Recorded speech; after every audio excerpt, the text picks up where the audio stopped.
Driving me crazy just looking at it. Combing your hair with your hand gives me feelings I don't understand. Combing your hair with your hand gives me feelings I don't understand. You do this thing when you're biting your lip. It's driving me crazy just looking at it. You know me better than I know myself. I don't wanna live in a world without you.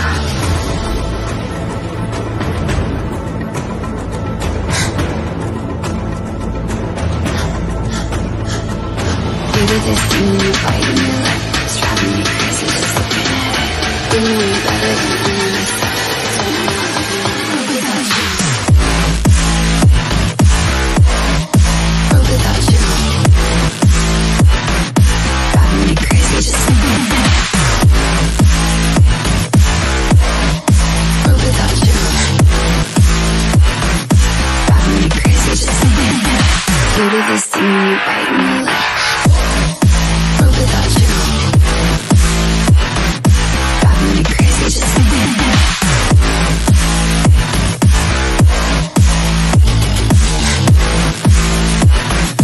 Driving me crazy just looking at it. Combing your hair with your hand gives me feelings I don't understand. Combing your hair with your hand gives me feelings I don't understand. You do this thing when you're biting your lip. It's driving me crazy just looking at it. You know me better than I know myself. I don't wanna live in a world without you. You do this thing when I'm talking to you, like everything freezes and it's just you. You do this thing when I'm talking to you, like everything freezes and it's just you. You do this thing when you're biting your lip. It's driving me crazy just looking at it. You know me better than I know myself. I don't wanna live in a world without you. Give it to me like world without you. Driving me crazy just looking at it. World without you. Driving me crazy just looking at it. You do this thing when you're biting your lip. World without you. Driving me crazy just looking at it.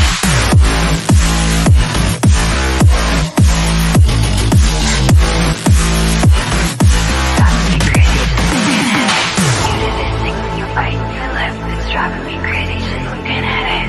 You know me better than I know myself. I don't wanna live without you.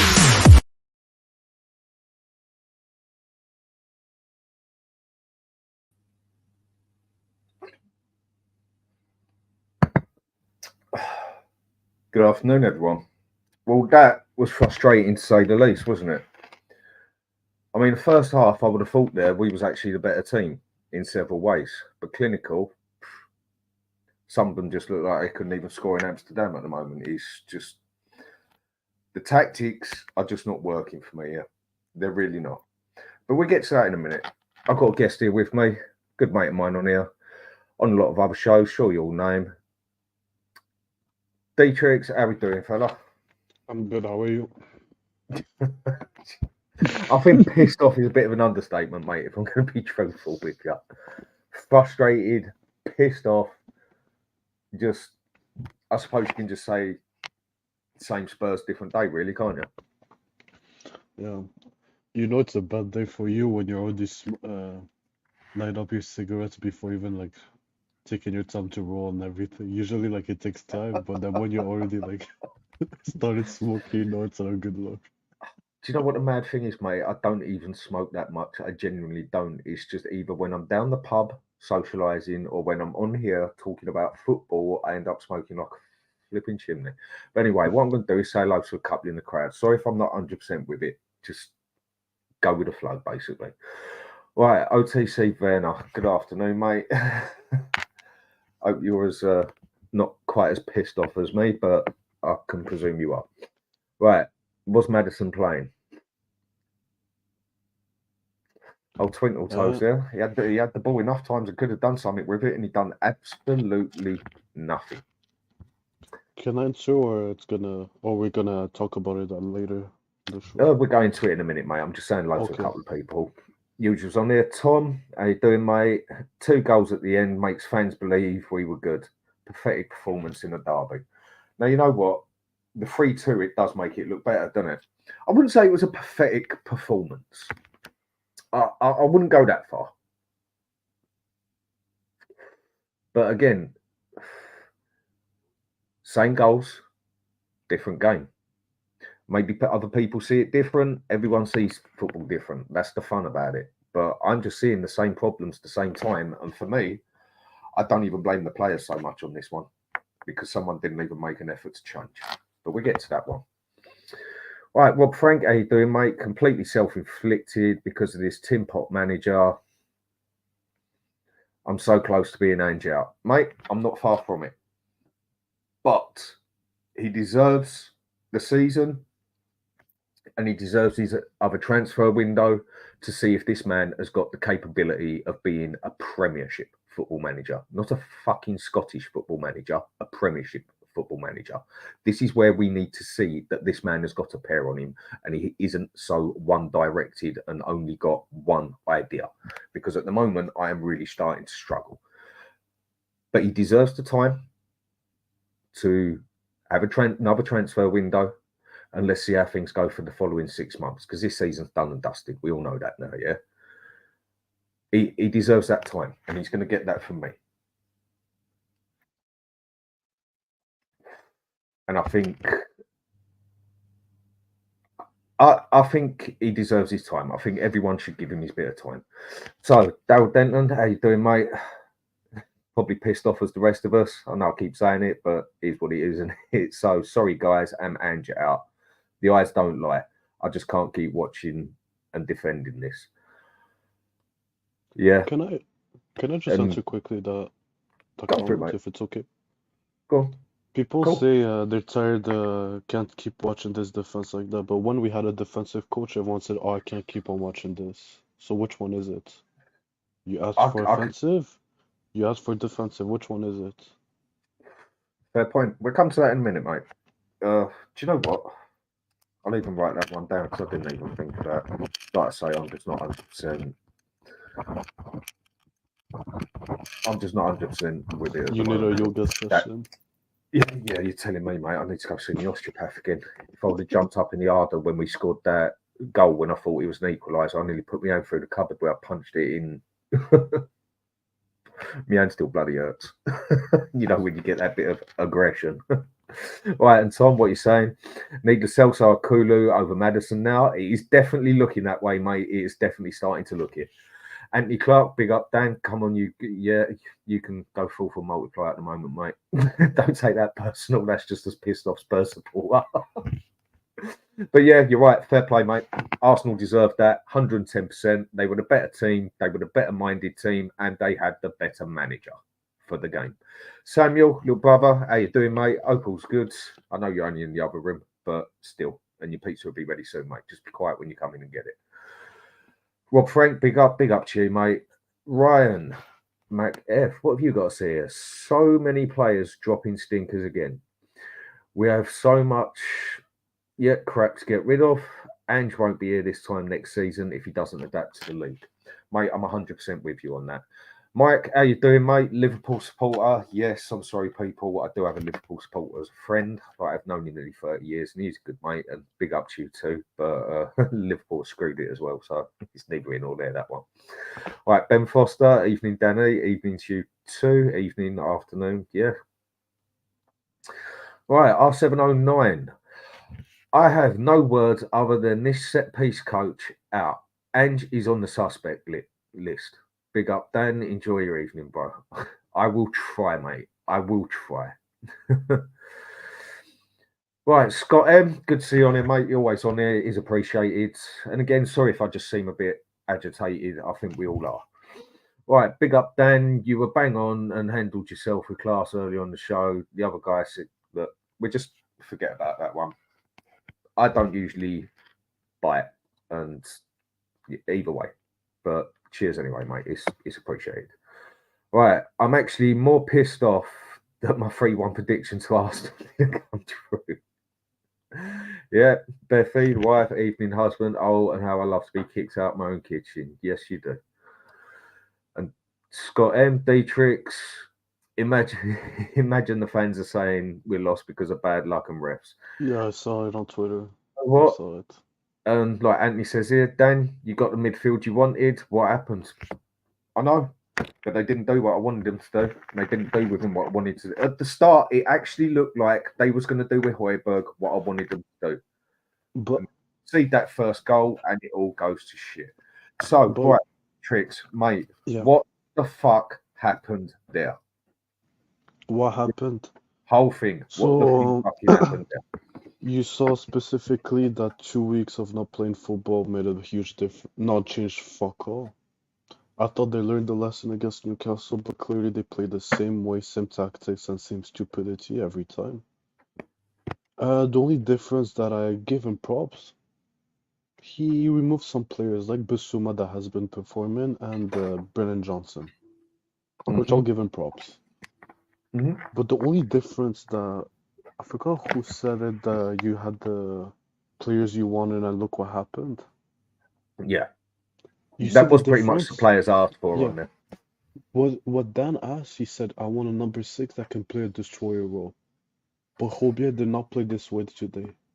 He was No, he did playing not. as a box to box. So every time we got countered, you saw there was no one at the number 6 position. Yep. At the start, he And was actually hanging about Odegaard, and that's what I wanted yeah, him to do. yeah, but then he stopped Yep. out of nowhere. And what pissed me off the most, you know that Ben Davies cannot handle Saka on a 1v1 and on pace. Exactly. And you had one shot, just put Dragic on the left, and he showed he can do it at Genoa. He showed. He's more of a man-to-man defender than a tactical let's just call it, like, I know it doesn't exist, but like a zonal marking defender. He's more like, I'm gonna follow you, I'm gonna stay next to you for the whole rest of the game. Like Romero would. Like Romero, exactly. Not like Van de Mhm. Ven. Van de Ven is more of a zonal marker. Mhm. But then, like, it's just the same errors. Look at one long ball over the top, the defense gets split into half. That was an And what pissed understatement. me off the most, 2 set-piece goals. It took 2. Usually it's 1 a game, we can see now it was 2. Yep. But then, Same goals, different game, mate. Same same goals. goals. It's like legit, like it's like we watch the same thing every time, repeat, and like legit. There's no point of watching live games anymore. Just watch the replays. But just change the badge and the color of the jersey.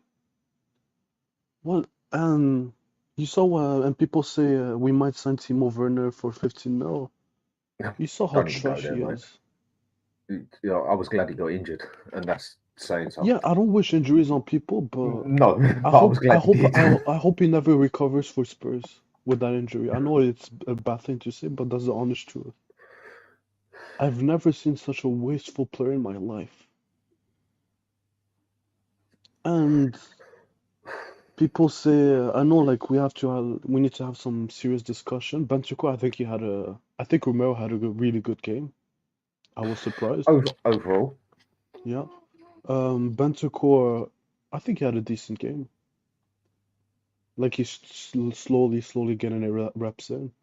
But serious question have to be asked with Madison. big time. I'll come to that one in a minute. That Yeah. is a main one I want to talk about because this fella is starting Yeah. to piss And me off. one last thing. It's Mhm. we were 3-0 down in halftime, right? Or is it 2-0? Yep, 3-0. 3-0 down at halftime. Three He made one fucking nil. he made one sub at halftime. Mhm. Let that sink in, one sub. Yep. It took him 20 minutes of the game to then make subs, and then the game changed. Yep. Same That's the tactics, same same style, tactics, same same manager. stupidity we see week in, week out with this manager. So Okay. So I'm going to go that's to the all. side here. I've held this one up on here off Ronnie, yeah, because I think he makes a fair point here. What is everyone smoking? We played well. 2 poor goals, corners, yes. Didn't think much of Arsenal. Now, do you know what, mate? That is the problem. I agree with what you're Exactly. saying. I don't think we actually had a bad first half. We were the better team. But when it comes to the crunch part, when it comes to the clinical part, tip tap, same crap all over again. But Same crap as usual all over you again. see, there's one thing that really annoys me. Arsenal are clinical. For me, the That they game of are. football is about being clinical. It's not about how much possession you have. What Hmm. annoyed me the most with Spurs, every time they clear it, no, they started playing one-touch football, like some nice bastion of play. Hmm. Then when they saw a player in front of them, they're like, no, let me restart, give it back to the defense. We didn't play well. We I handled the don't think we pressure. played bad. I We don't think we handled the played pressure bad. well. We handled the pressure really well, but we didn't play good. Playing good is you have at least three shots on target and like you make the team like just crumble. That's playing good. We didn't do Hmm. that. I mean, mate, at the moment, I'm sort of half lost on what to say here because, I mean, Kulusevski, I thought he had a very good game overall. I thought he Yeah, was he had a actually good game. looking like a problem. He was actually looking like he could do Except something. But except how his many times did products. he get there? And exactly. And how many times did we actually get up there? And what was Son doing at the halfway line most of the time? He's meant to be a fucking striker. Why is he sitting there all the time? It weren't as though the ball weren't going forward for him. How many times I saw someone on the left or the right actually get the ball, look over, and Son's charging up from the fucking middle of the pitch? Do you know there was one, sorry to cut you off, Dan, I'm so sorry. That's Do you right, know there man. was That's cool. do you know there was one if you remember correctly, usually Pearl never plays on the wing. But now this time he just went on the right as a right back, no right wing back. He looks up and he sees there's no one in the box. Every time he just raises his hands, he's like, "Where the fuck are you guys?" Yeah. Son, you have to be in the box. That's your job. Unfortunately, like he didn't do, he doesn't, he's not a striker. He's not a good Mm. captain and he's not a good striker. He's a good player, but none of these two. No. That was a mistake I made at the start when I said he's finished as a winger and he should just be a striker for now. No, again, my bad. I got that one wrong. And one thing I will definitely say to people, Sonny is a patchy player. He is a patchy goal scorer. He always has been. He always will be. He just has a way of making it look like he scored 12 goals in 15, 20 games or whatever, which don't look bad when he's actually scored the 12 goals in about 6 games. That's the way he's always done it. But I don't slate the player. He's a quality player, but he's not made for that. We should have started with Richie there. Right, just going over to what Phil says here. Good performance from our part today. We had chances, set pieces cost us in this game. Van der Ven should have played left back and Dragusin centre back and make us stronger at set pieces and made a ball call. Yeah, you know what, Phil, mate? You've got some solid points there. I go with what you're saying. I mean, I was one of the ones that saying Van der Ven had to be in the middle. And you know what? It was a good job he was in the middle because he did charge back a couple of times and stop Havertz and whoever else getting down the middle. I mean, that ball that went through to Havertz just totally across the floor where he gets it. If that wouldn't have been for Van der Ven, we would have been screwed there. It weren't a bad performance. For me, I am more pissed at the manager at this one. But some of the players, again, it's frustrating to say the least. Nita, hi Dan E and guest. You losing today showed we have issues. My worry is midfield is weak as. It's definitely starting to look it, isn't it? It's definitely looking like there is definitely not a heartbeat in there, let alone breathing. And what's Rob saying here? Yeah, Jediang and Mason need to be I sacked disagree. tonight. I disagree with this point. I Okay, go completely on. disagree. Go on. How can you sack these two when it's the manager that employed them? It makes no sense. If you sack them, you have to sack the manager with them too. Like nobody forced you to bring two managers that have no coaching badges. And then you always say there's no issues with the set pieces. Like they say in business, if the employees aren't doing their job by their supervisor, who's to blame at the end of the day? It's the manager. That's all I gotta He, say. he's the one who employs them, isn't he?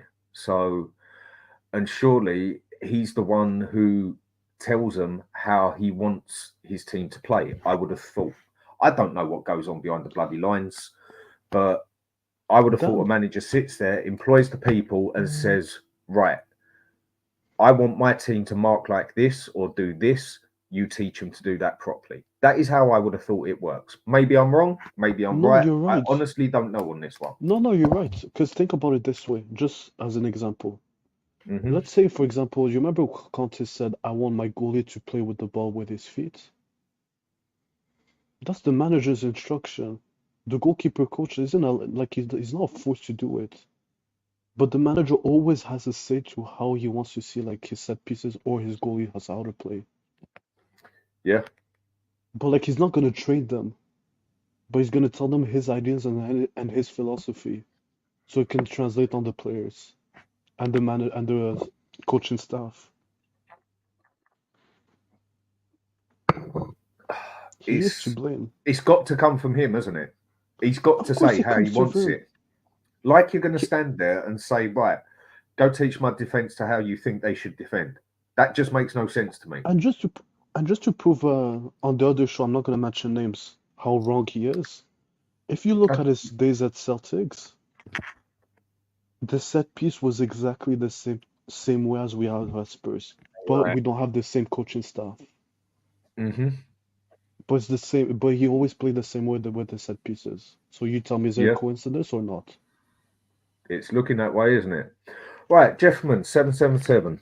I don't think I've seen you on here before. Like, my memory at the moment is just shot to pieces of my frustration. Yeah, sorry, it's just I'm not 100%. Right, Madison is becoming a poor man's Bruno Fernandes. Sure, he is. Just moaning all the time and dropping the stinker after stinker. Embarrassing dive too. Yes. Phil Coyes. Arsenal weren't the better team. Dan, come on. But they were more clinical.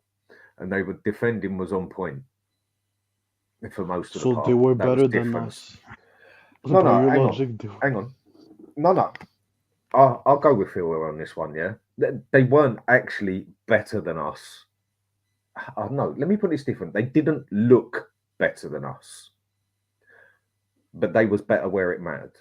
Like he says, they was more clinical and they controlled the game with the defending. Yeah, they nearly screwed it up at the end. But that was only out of complacency. Not because we hacked at them so hard that they started bottling it.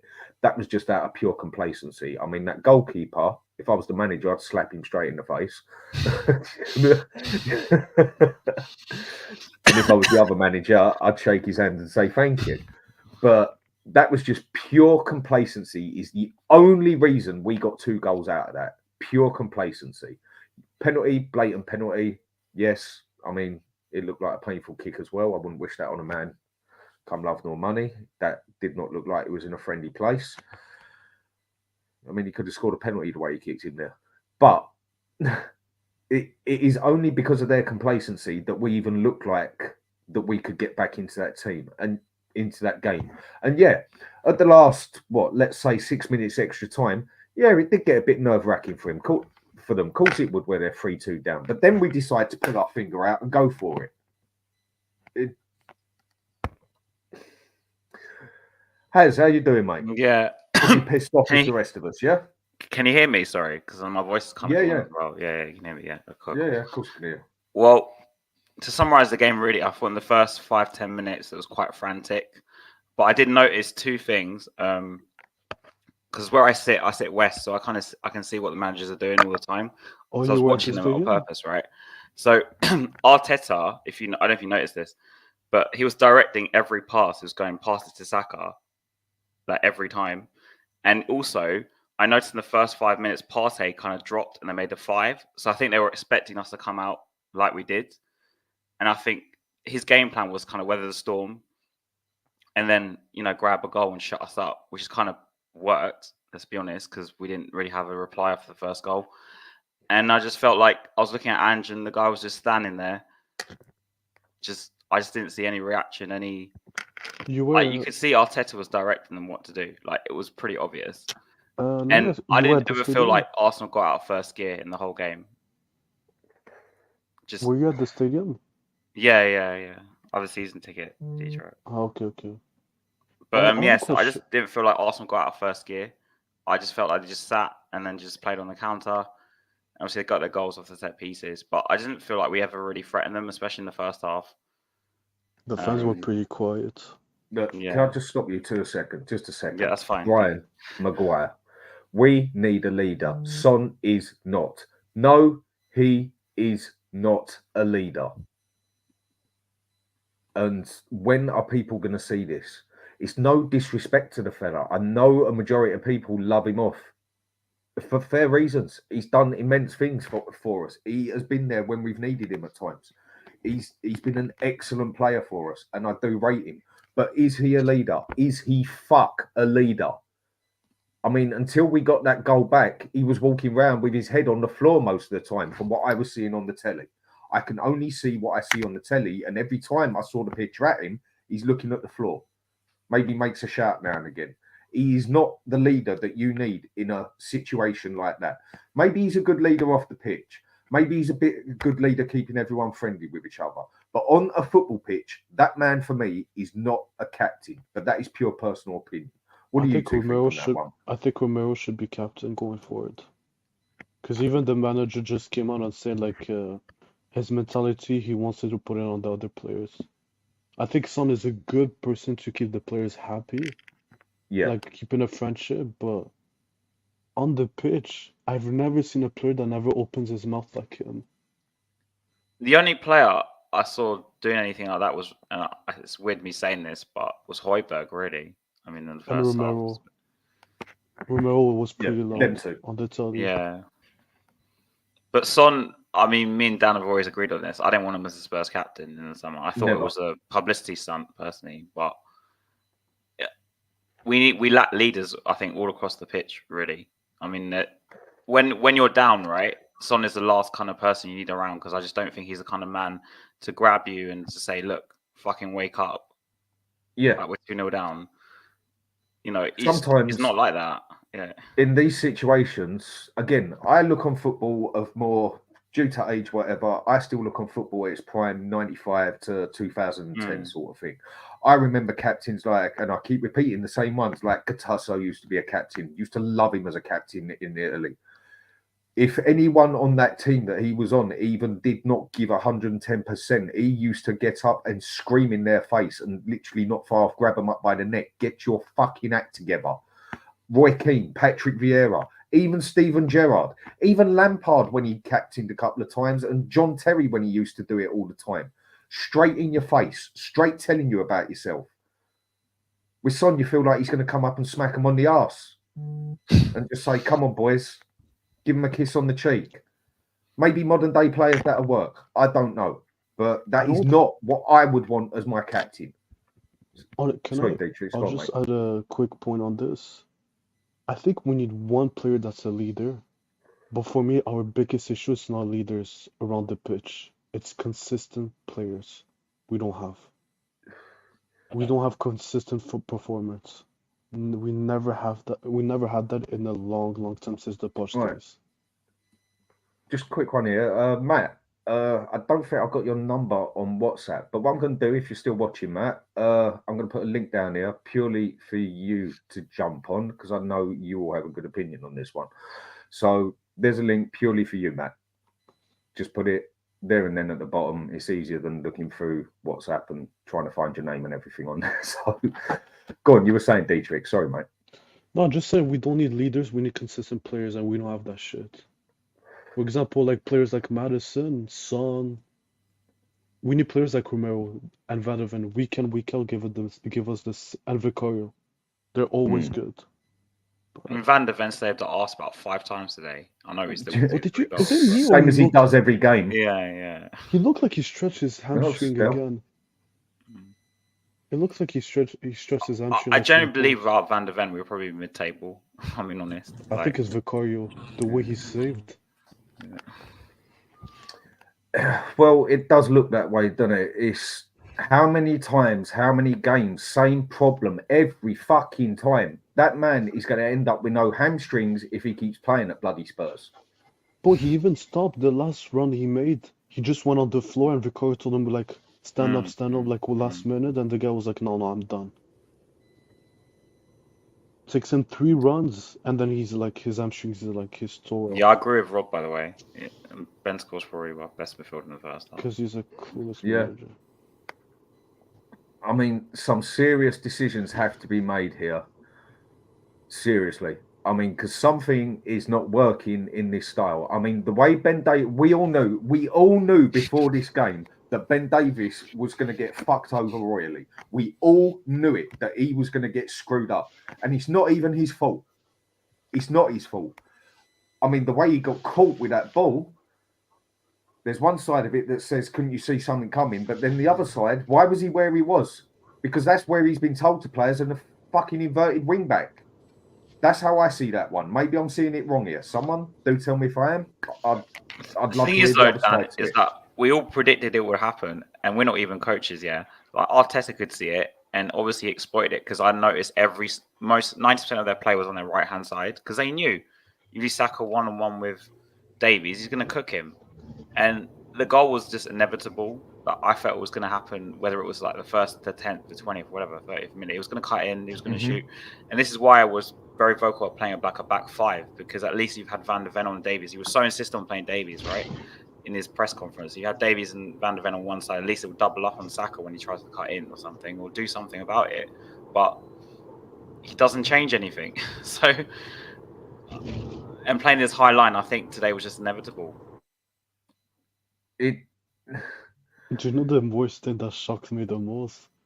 Romero was playing as a defender, as a defensive mid, and a striker. All of this in one game. Look, Dietrich, I'll criticize Romero like a lot, but today he was probably one of our best players. How can you criticize him? He's been our most consistent player this season. It's more for his like red cards and yellows, but to be fair to him, he's calmed down a bit this year. Well, Madison has been a bigger pain He's been in the crap ass since than his him. injury, yeah. Madison's been crap. He's been terrible since then. Right, who's that? You still? Are you there? You alright, mate? Yeah, I'm here. Oh, is it You still? alright, mate? Oh, hey, right. How you doing? Yeah, I'm alright. I've just been to the pub. I've had a few beers. All the Spurs fans are having a sing-along as if we've won the World Cup. Everyone's having a jolly. I thought I'd have a few beers just because I didn't want to go home. But what do you want me to say to you, man? Everything we said came true. We're not good at set pieces. They're good at them. One ball over the top is going to kill us. It did. Look, Yep. there's a lot of ways you can look at this. You can be a happy clapper, and you can be one of these social media people that just wants to be liked by everyone and say the right things to be liked. Like, what a great comeback. We deserve better. Look at the stats. We should have Bollocks got a comeback. right. Or That was pure complacency that we got let back into that. Nothing more, nothing less. well, look, you can be that Innit? fan, or you can be a really ultra negative fan and say we're shit, we're rubbish, we're crap, we're the worst. Or you can be a realist, which is what I'm going to try and be, and say we didn't deserve to lose because we played because Arsenal weren't great. Not that we were brilliant. No, they weren't. I don't think we deserved to lose, but this is how the game works. The team that scores the most wins. And if you do not coach your players to defend set pieces, and the other team scores from set pieces, that is your fault. If you want to start shit players like Ben Davies, Højbjerg, Timo Werner, you deserve everything you get. And, Yep. And if you're going to play a high line for life, high line, then you can't complain when the opposition exploits that high line. So at the end of the day, Arsenal scored 3 goals, we scored 2, so they deserve to win. And fans that say, oh, but you know, we could have done much, much better. Well, on what basis? What did we create? Tell me Nothing. one top draw cross that any winger put in where you said, wow, what a ball that is into the I mean, box. Johnson was awful when he Paul- came There was out. Paul one did a good good ball. cross. There was Paul. one good ball in there. I can't remember who hit it, but he got it straight to Son, who got straight through Gabriel and Saliba and fucked it up like a He kid. skied it. Is it that the chance? Or something like that? Yeah. He skied it, Guys, I tell you what, I'll give you that. One That's good the cross only one. in in 100 minutes of football that was played, right? So at the end of the day, for me, it's quite simple. People say we need a plan B. I've changed my mind on this. We need a fucking plan A, because plan A is shit. We need a plan A before we need a plan B. People say, what's plan B? What's plan A? Plan A doesn't work. I'm sorry to... Mate, I'm sorry to no, mate. You're right. You're right. You're right. I can't debate that in any means or manner. I mean, all right, I get... Do you know what? It actually makes sense what some people say now. Like, no, it's not about plan B. It's about making plan A better. Well, get a fucking plan A together and we might get something working. Because most of them, even though they've been playing it for 9 fucking months, don't even know what they're bloody doing. Mate, we had 70% possession. What did we do with it? Oh, but nothing. But we had them pinned in. But so what? No one took a shot from distance. No one took on a man and then put in a really killer pass into the box. Nobody looked like they were going to score. And the reality is, the 2 goals we scored, one was a penalty, and the other one was because their goalie decided to lose the plot for like a few seconds. Look, at the end of the day, guys, let's have it right. Centre-back scored a goal, and the other centre-back is the one that won the penalty. What are the attackers doing? Maddison is... Honestly, Maddison, Mate, if we pissing me off, that fella. Dan, if we sold Maddison, I wouldn't care less. This guy's going to give us maybe 10, 15 good games a season out of 40 or 50. I couldn't care less. Bissouma, yeah, he played well. First good game in about 600 years. Kulu was the best player, but he's been shit. I agree with that 100%. Yeah, but he's been shit for the last 4 months. And then you've got... Look, I could go... Look, guys, I'm not going to go through play-by-play because I'll be here all day. The reality is this. Anyone with a brain cell predicted that they were worried that we would lose. Well, turns out you were right. The people that tried to have hope were realistic and said, maybe we can get a draw. And after watching that game, maybe we could have.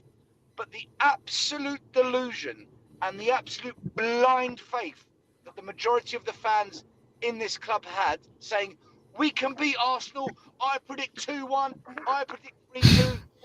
You are the problem.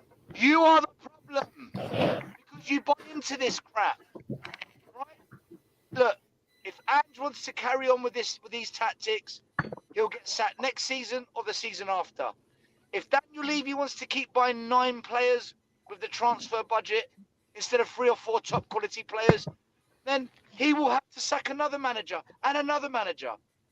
Nothing has changed. When people say to me, we're going in the right direction. So why did we lose to Newcastle again?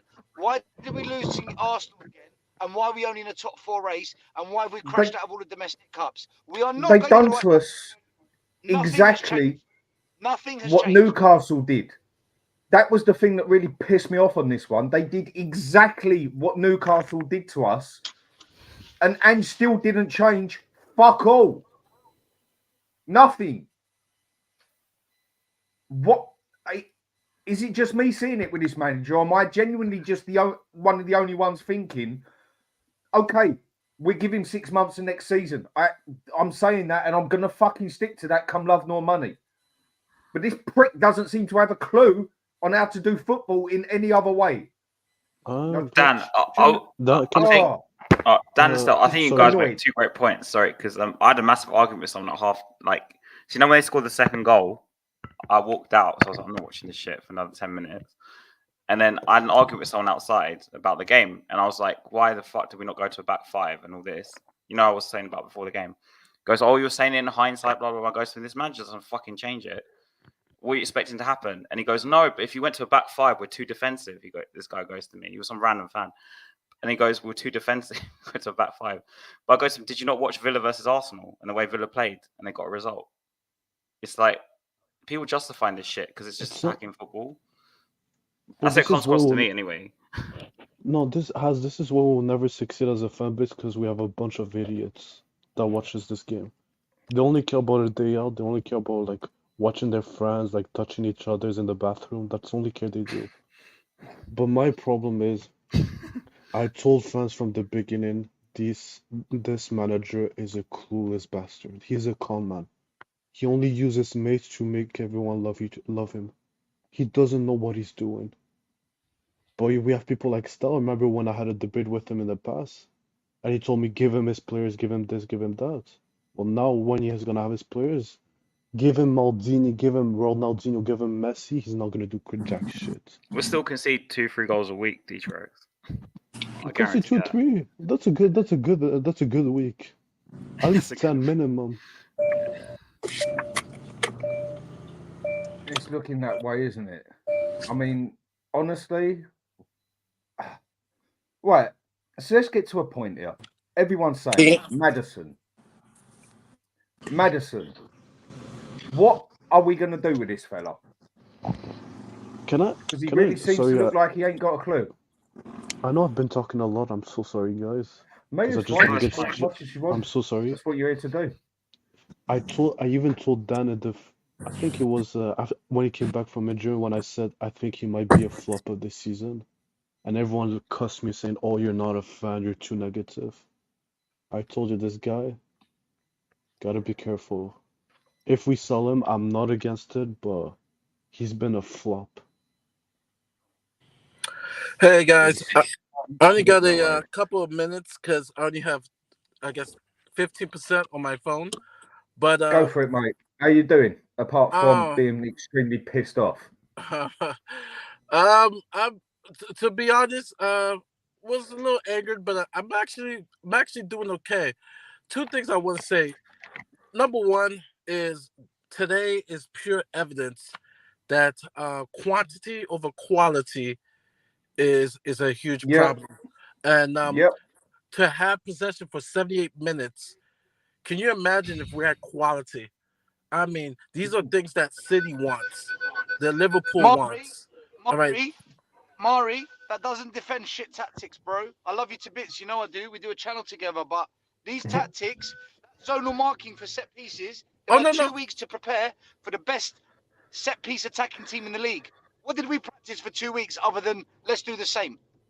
Oh no, I don't agree with you. The tactics is terrible, but also too the quality is just not there. Johnson was getting roasted by NBC Sports. His crosses were easy toss ups for Raya to grab. Whip that shit in. He can't cross. That's why he can't cross the fucking ball. Whip that thing in. And then lastly, before I go, I will disagree with you, Stel. You were at the stadium. Are you not going to tell me Romero, by far, was our best player? He was our striker. He was our number 6. He was our number 8. And I took notes.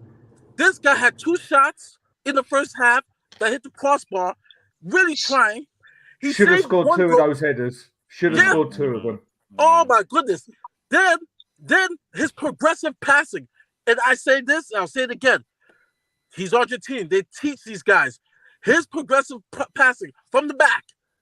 This is what they teach their center backs to do. He was doing Atalanta passes to our wasteful front 3 to our midfield. The guy was running as a center forward, inflicted on the offside to Richarlison.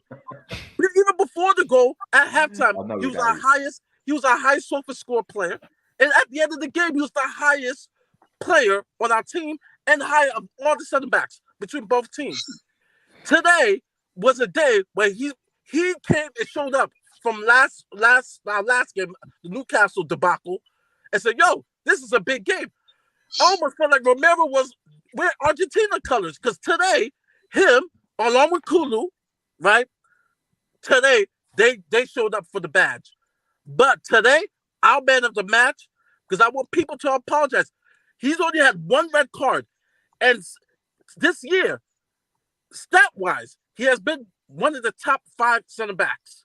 He will always give you steady 7, and today he was close to an 8. He was 7.7. Romero was extraordinary today. He was playing center back. He was playing the 6. He was playing the 8. He was even playing striker at one time. He's running up there trying to score to get the team life. I was so proud of him.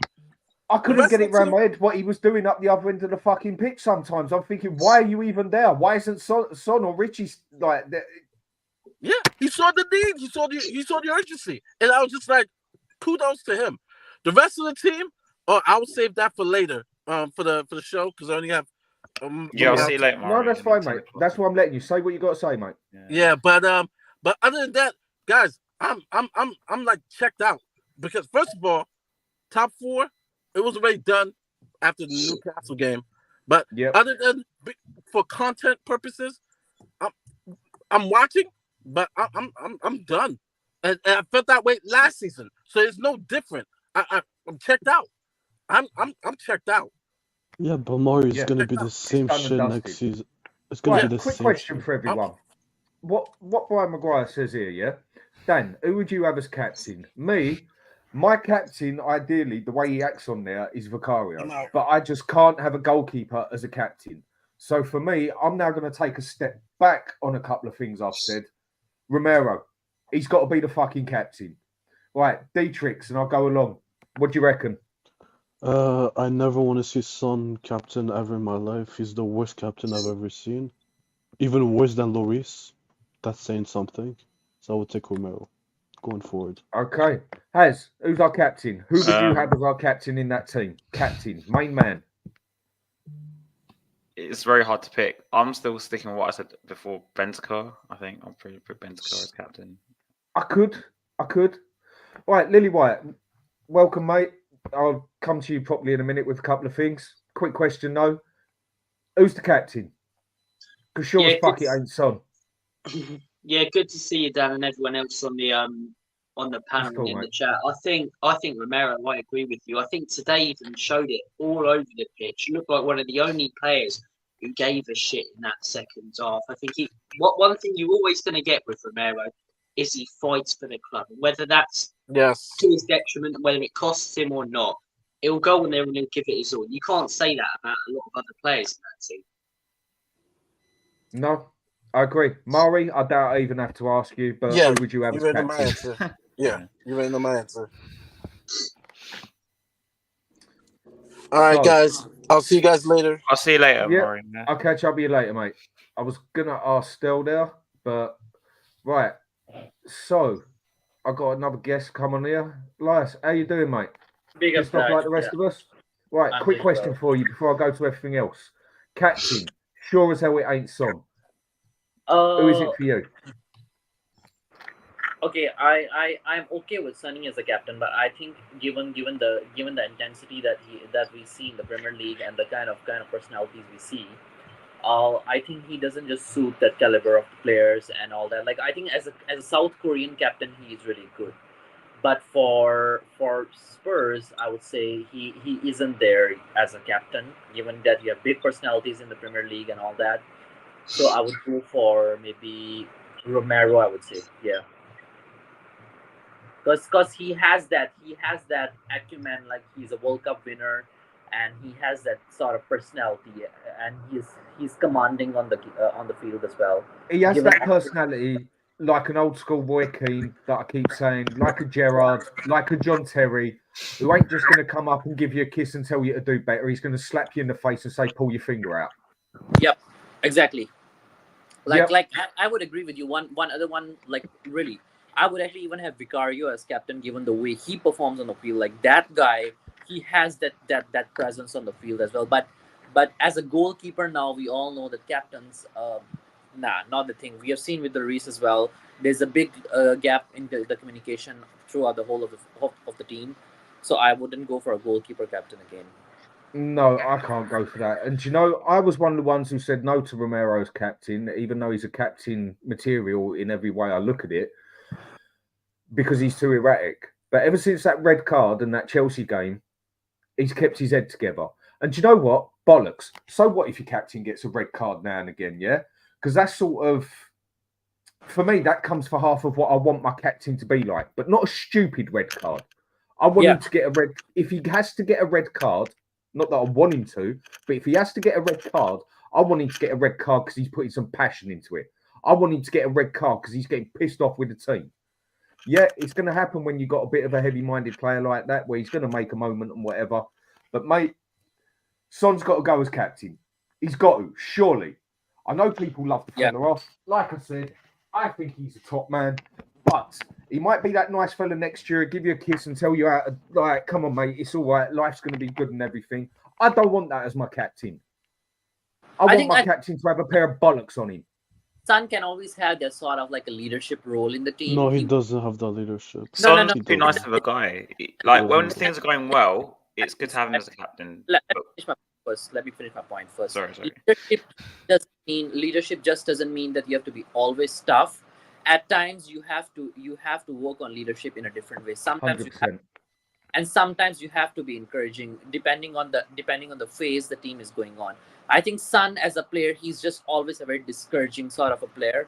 But on most of the occasions in Premier League, you need that tough personality. Son doesn't have that. So that's why I would say that at times he can still hold the leadership responsibility in the team as a vice captain or like a number 3rd choice, but not as a captain, I would say. Because you do need someone when a player is having a rough patch, you do need someone like Son to encourage him to like say that, okay, chin up, man. Like really, you got to be tough there. But not always you need that rough player who can just always be rough with you. Yeah. Elias, just to add on your points, for me, it's like as a person that played football like growing up, when I had a captain like on my side, he was never our friend. When we were on the pitch, he was always gonna say, "You guys are being like shit." He like it's the person that you never want to have a conversation with. That's a captain.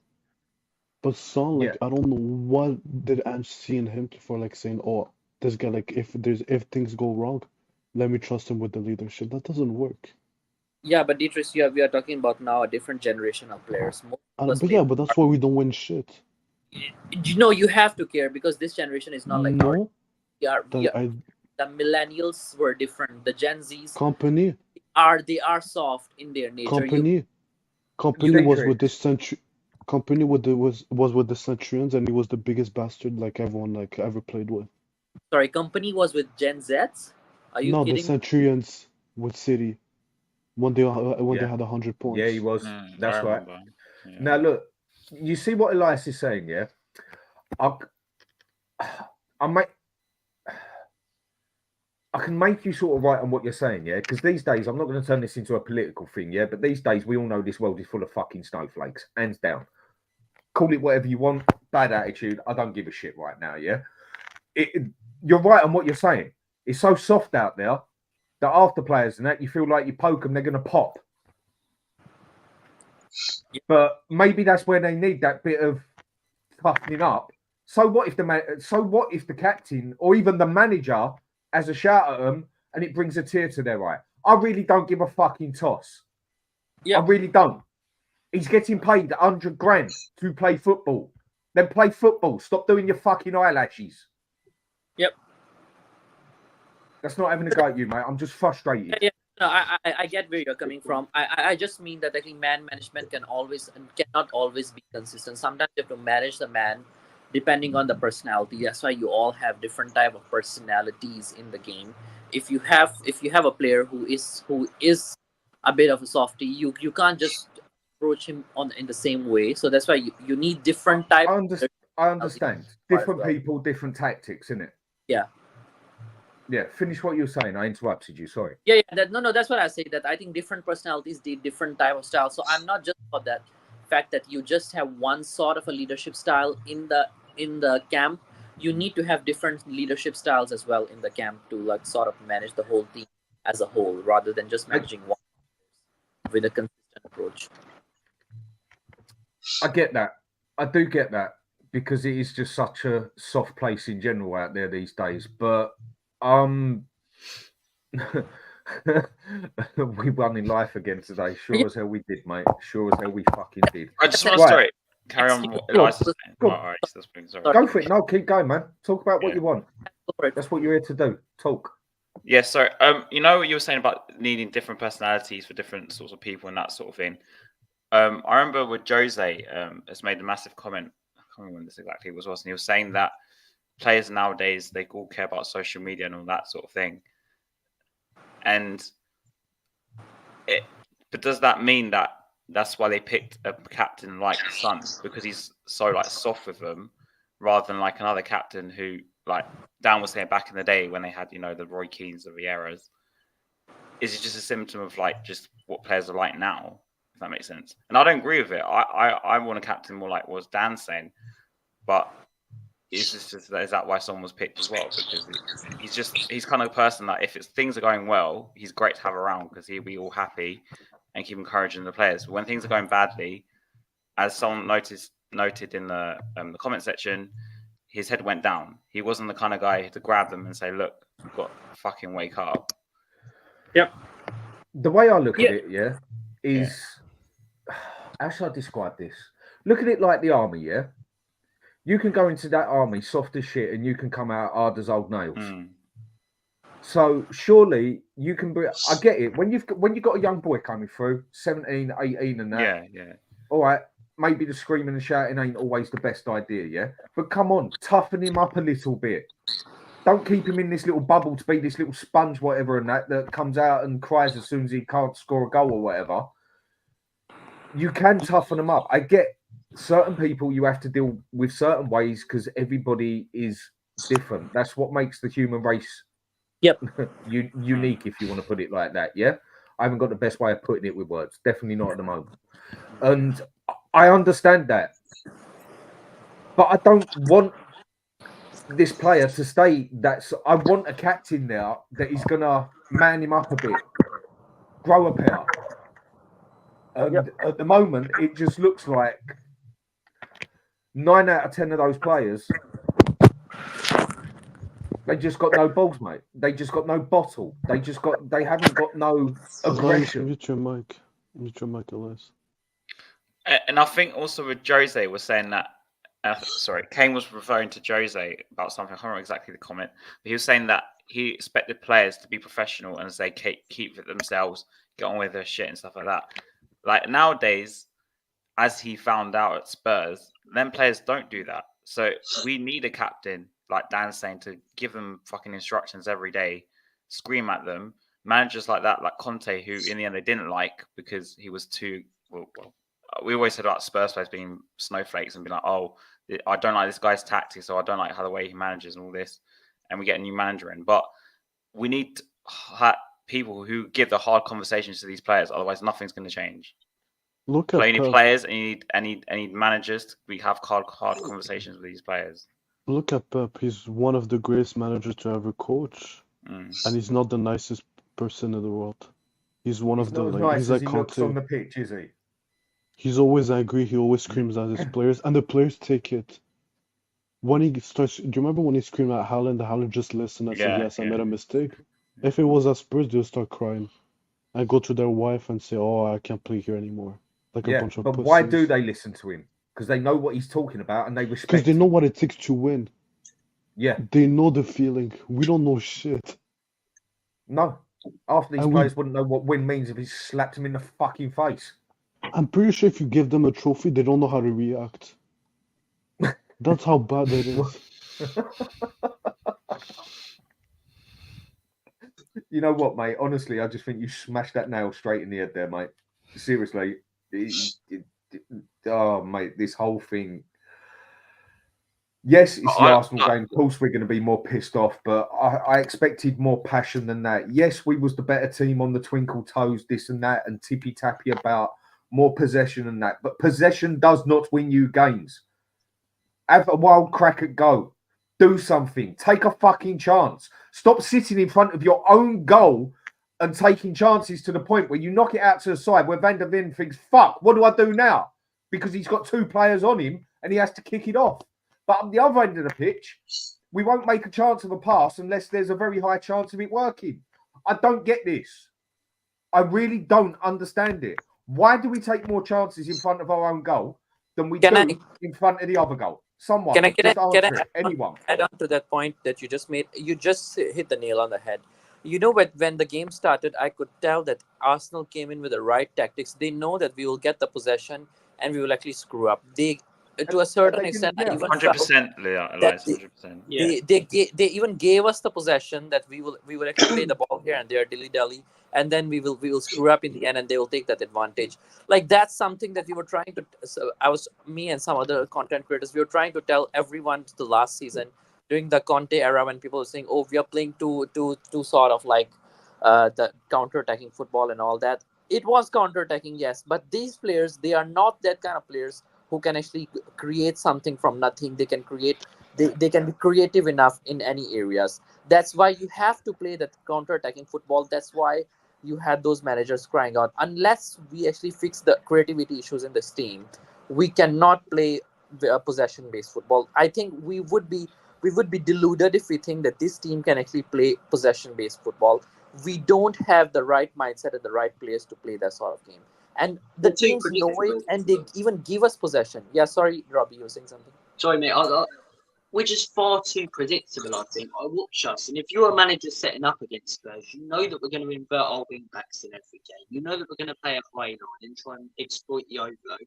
If I'm Mikel Arteta today, I'm going, okay, I'll just sit back, play narrow, play compact, intercept their passes, and catch them on the break with pacey players. He did that. They were 3-0 up in 30 minutes. Like, I don't want Ange to park the bus and change his system, but sometimes I just think tweaking it. He's got to do it, otherwise you just stubbornness is costing him and it's costing the team sometimes. No, but that's why I say our fan base are so thick. Everyone criticized Bielsa for playing the same way week in, week out, and now we play the same way. Now they're like, oh, you're trying to drill in the team, trying to find excuses. Football Right. doesn't work like that. What I'm going to go with, yeah, is something you said earlier, yeah, Beatrix, that definitely made a fair point, yeah. I mean, I know there's 1, 2, 3, 4, 5, probably 6, 7, 8 different types of Spurs supporters out there, if not fucking more. What football do we want at this club, yeah? Because everyone was complaining when Conte was doing the counter, saying, old dinosaur football, this and that. The reason I give him for that one is because look at that team he had. It was 10 times worse than the team Ange just got. Does anyone disagree with that? No. No. Right. So, now we want attacking football. Right. Yeah, we're getting attacking football. Are we really actually getting attacking football, or are we just getting it that we're playing so fucking stupid sitting on the halfway line and we're playing with a ball in their half, and because we're in their half, it looks like attacking football? Or is this actually attacking football? Anybody? It's not attacking. It's possession-based football. That's what I take it. Attacking football is what you see with Arsenal. Pass and play, one-touch football. Spread the pass. That's what you call attacking. But us, I don't even know what the fuck it's called. Horseshoe football. Honestly, when we were playing on the Conte, do you remember the first 6 months when we signed Benteke and Kulu? For me, that was more attacking than this shit that I'm watching. 100% it was. Yeah, That was I love attacking that football. that part. This is nothing. Attacking football is when you create chances, you shoot on target. It's not keeping possession. It's not effective football. Yeah, Sorry. Exactly. It's not effective. We're You know- conceding the same type of goals every single game. We're leaving are the same spaces every single Too game. predictable. We're instead of being direct with the ball, we're just doing tippy tappy around the box and even around the back, causing our own problems. Like today with the corner we conceded, it's because we were fucking around in the back, pass, and I'm screaming at them to just lump it out. Because if you notice something, and I noticed this for Arsenal, normally they play around the back a lot as well, yeah? But there were a lot of times today when Raya went bloody long because he knew I'm in trouble here, yeah? But we're still in these same scenarios. I look at Spurs, yeah, and we're still passing around the back. Just get rid of it. It's not that... When I was playing defender growing up, it was like, if you're in trouble, just fucking get rid of it. Instead, these lot... Do you know what, you said that, mate, is exactly what I said to my wife when we was watching the game. Sorry to interrupt you, mate. I will come That's back. fine, I'll don't come worry. back to you on that, yeah? Yeah. We was playing. Arsenal was in a bit of a situation. The defender got the ball and he booted it up the other end of the pitch. The oldest tactics in the book that I remember playing when I played football, when in doubt, kick it the fuck out. Don't try and tip-tap in front of your goalkeeper or try and be some Messi or Ronaldo or whatever and try and get it round him. Boot it. When the pressure is on that hard, get rid of the fucking ball. No, we hang on to it and think, do you know what? I'll pass it across my goalkeeper while there's 3 of them coming at us. But then, you see where it comes from. Do you remember a game? It was Højbjerg, like he got in trouble and he just kicked the ball, and even Porro did it. You just see Ange lost his shit. Ange does not like when we clear the ball. I don't know why, but clearly those are tactics. I don't know What where game is was this it, guy. Dietrich? Do you remember? I want to go. I rewatch swear to it. God, brother, I forgot the game, but I swear Porro once he just cleared the ball. I think it was Newcastle at home. Yeah, And it Ange was was Newcastle angry. at home. Ange was Yeah, it was angry. Newcastle at home, and Porro just cleared the ball because we got in trouble. And you just see Ange lost his shit on the touchline. He's at key possession. I can get it. If you've got a chance of controlling it and everything, and the pressure isn't stupidly on you, keep hold of the ball, work it out, work the ball out. But when the pressure is on that hard, and it is and everything, and rain and thunder is coming down on you and everything, just get rid of the thing, and then you can start again, can't you? But no, we have to tip tap in front of our own fucking goal, put our goalkeeper at risk, and there is just that main bit that I remember clearly, where the ball gets passed to Van der Ven, and he's got 2 players, Saka and Odegaard, coming at him, and he's like, what do you want me to do with it? He's got about 2 yards off on that side. He's got 2 players coming at him on that side. He's just like, he just kicked it off. Because he could not do nothing else. Do you remember Why when are you even passing it to the man? Sorry, Do you remember when Vicario Do you remember when Vicario like messed up the pass to Van der Ven? And Van der Ven, instead of clearing the ball, he passes to Werner. Werner lost possession. Yeah. And that's how they got a corner. And then they scored the first own goal. It's stupidity like that you just clear the ball and you can actually prevent a goal. It's just little details like this. It can make a huge difference in a game. Do you know what? We have so much possession as well, mate. It's like I constantly hear people go, 70% possession. And even today, way more possession against Arsenal. But how much of that was actually going forward? A lot of our possession for me is just Vicario to Romero to the wing back to the centre backs.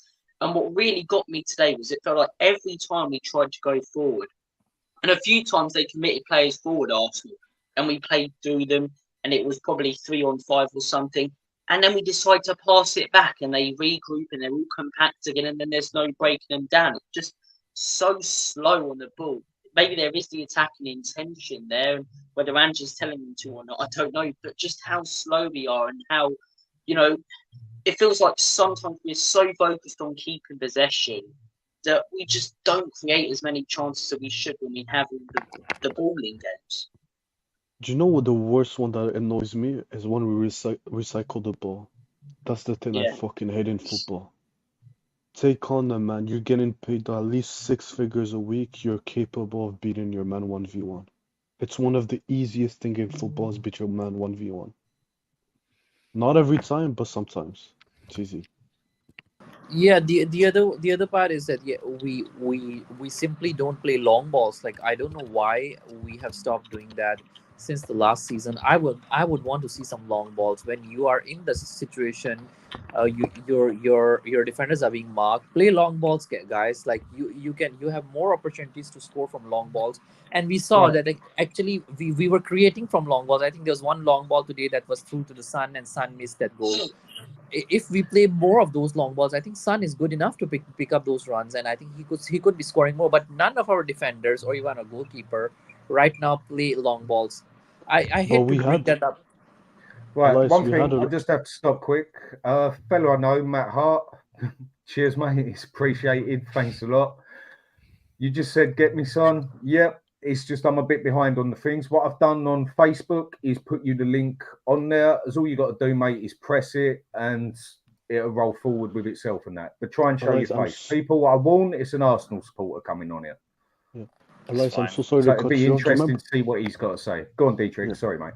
Elias, I'm so sorry to cut you off. You can continue after. I'm so sorry. Do you remember the only time we did a long? Do you remember the only time we did a long ball and Son fucked up? Yeah, Yeah, He should have that's scored. today, right? Today. Yeah, today he did it and he still missed his chance.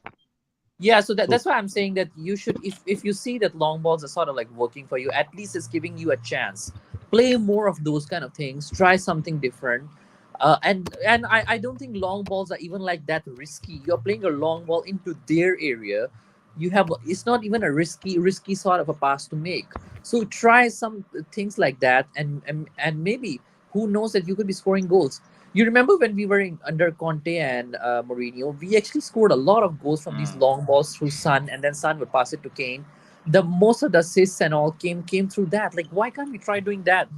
Because Elias, sorry to interrupt you, that's just Ange's way of playing. It's who we are, mate, as he would say. And this is why this is on Ange, because we're not direct enough. Like when you mentioned about Son, and I hope this will come out wrong, right? But with Son, because he's not like the tallest striker, if you're going to play him in, it needs to be like not a perfect pass, but like the ball over the top. And you've got to hope that he has enough pace to run onto it. Huh? Sorry?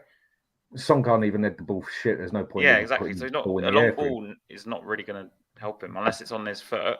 You're not going to get much out of him, or is he running onto it over the top, right? And he's made it like a bursting run or something. Which is, if you even look back at the goals scored with when he was playing with Kane under Mourinho, a lot of them were balls like that, and he was left 1-on-1, and he'd either go past the player and shoot, or he would just slide it into the net. But we don't even play these direct long balls anyway. Because the one annoys me a lot is like the lack of shooting or lack of we just don't cross it fast enough. There was an instance in the first half where Son could have easily crossed it. Instead, he checks back, passes it back, we go all the way back to defense. I mean, there were times where we could have shot. Instead, it's like one or two extra passes, and I just don't know why. I just don't know why we do this. Watching this team, it's like you're playing like on your PlayStation remote while playing FIFA. It's like the square button, the O button don't work. We just play the fucking X and the other one, the green one. I forgot which one is it. Yeah, the green one, and bring the goalie out of position. That's the only buttons we choose. We never fucking cross. We never shoot on this team. Nope. Right. Just a quick one on here. Steve D. You lot are actually indicating a better captain would have changed this result. Nobody has said that. Yeah, we're saying we need a better captain overall, mate. Trust me. No. I don't think if we'd have had Messi on that fucking team, it would have changed the result just because of the way our manager likes to play. Simple as that. But what people are indicating is Son is not captain material. Something he is, something he isn't. Purely opinion, nothing more, nothing. No, bollocks. Fact. Son is not a captain. But there we go. No, call it opinion, whatever. Brian, how are we doing, mate? Hey, right. Well, listen, I've only got a little bit of time before I'm getting to Union Station. What can I say? Just once again, another piss poor performance. But don't worry, people, because there's certain parts of this fan base that go, "Oh, we played well in parts, and we look good for the game." I didn't know you got points for it's like gymnastics where the judges give you a score for style of playing anything. It's just unacceptable. Like you said, on the same goals, different fixture, can't defend set pieces. Once again, Dan, as you always say, and I use it all the time, we take more risk in defence than we do up front. And the one thing we shouldn't have done is given away any silly corners. What do? We give away silly corners. Then people say, "Oh, but we think back and got into the game." Wrong. We scored 2 goals from 2 Arsenal kamikaze moments in defence. And apparently this 200 million and Sammy McBell has been quick to tweet all of a sudden from the Spurs PR machine. This investment is up and running. It's amazing how quickly they peddle this shit out. If we have 200 million just needs to be spent on a brand new strike force, let alone the rest of the team. That's what it's going to take to. But it's okay, everyone. We played well in parts. And in the second half we showed more fight. That's what this fan base has become. We are too accepting, aren't we, Brian? Too accepting. I can just see from a certain person's avatar that Dietrich is here. Big up, brother. Big up, brother. And when we say to acceptance, listen, myself and many others have been saying what we say for years and years and years. But don't worry, someone even on We Are Tottenham TV put a comment going, "What do you expect when we sold our best striker, the best striker in the world, for 100 million?" I'm like, well, I'm no Sherlock, but I would say buy another striker. Liverpool lose Torres, they get Suarez. Liverpool lose Suarez, they get Salah. We lose Harry Kane, we get Valise. So we lose Son in the middle. We lose Son to the middle, and then we go get Timo fucking Werner. No, like Has just said, we sell Robbie Keane, but we sell, we sell, but Robbie Keane, Berbatov in the same window. We get Fraser Campbell on loan, but it's okay. It's okay. James Maddison, what the fuck is James Maddison doing? Mate, I have wanted this player at Spurs for about 3 years because I know he's got it. He is a good player, but what has happened to him? So what I've had a couple of Leicester fans, one that I'm very, very friendly with, a guy called Wayne Holland, has said James Maddison is absolutely incredible until he gets injured, and then it will take him 3-4 months to get back in form. What would you know? What would you know? When your best chances fall to your centre backs. But again, don't worry, we played well in parts. What do you expect from Ange this first season? What do we expect this? What do we expect that? It'll change, it'll be different. Of course it will. Of course it will. We got a special fan base. We got a very, very special fan base. Right. Question I want to go to here, yeah? Set pieces. Same goals, different game. And we also are proper shit on the set pieces, yeah? What can Ange do about this? What can we do about this with the set pieces? Oh, have you seen what he's apparently... Dan, Spurs Watch have just tweeted, or I did a little while ago, I don't know if you guys have seen it. Ange apparently has come out and said, if only fixing set pieces were the issue, we'd be working on it non-stop. What? What? It's just absurd, mate. Listen, I'm going to let you go. I came on to... If you're still live, Dan, when I get back, which will be about 45 minutes or so, I'll jump back on, but I'm just approaching Union Station now, so I'll have to let you guys go. Big up to everyone. I've only got one finger and one hand available, so, and as always, Levy out. Take care, mate. So, what do we do with these set pieces? Is this down to the manager? Is this down to the players just being fucking clueless? Or is this down to the fact that the manager buys the coach to sort it out and the coach is doing a shit job? What's going on here? Someone please do explain to me. Dietrich, come on, mate. Going on. Sorry, what was the question? I didn't hear properly. I'm so sorry. What are we going to do with the set pieces? Is it down to the manager? Is it down to the players not having a clue? Or is it just down to the fact that the coach has got his crap and he tells the coach what's happening? So there's three problems. Number one, we don't have the personnel that's good enough to or tall enough to handle set pieces.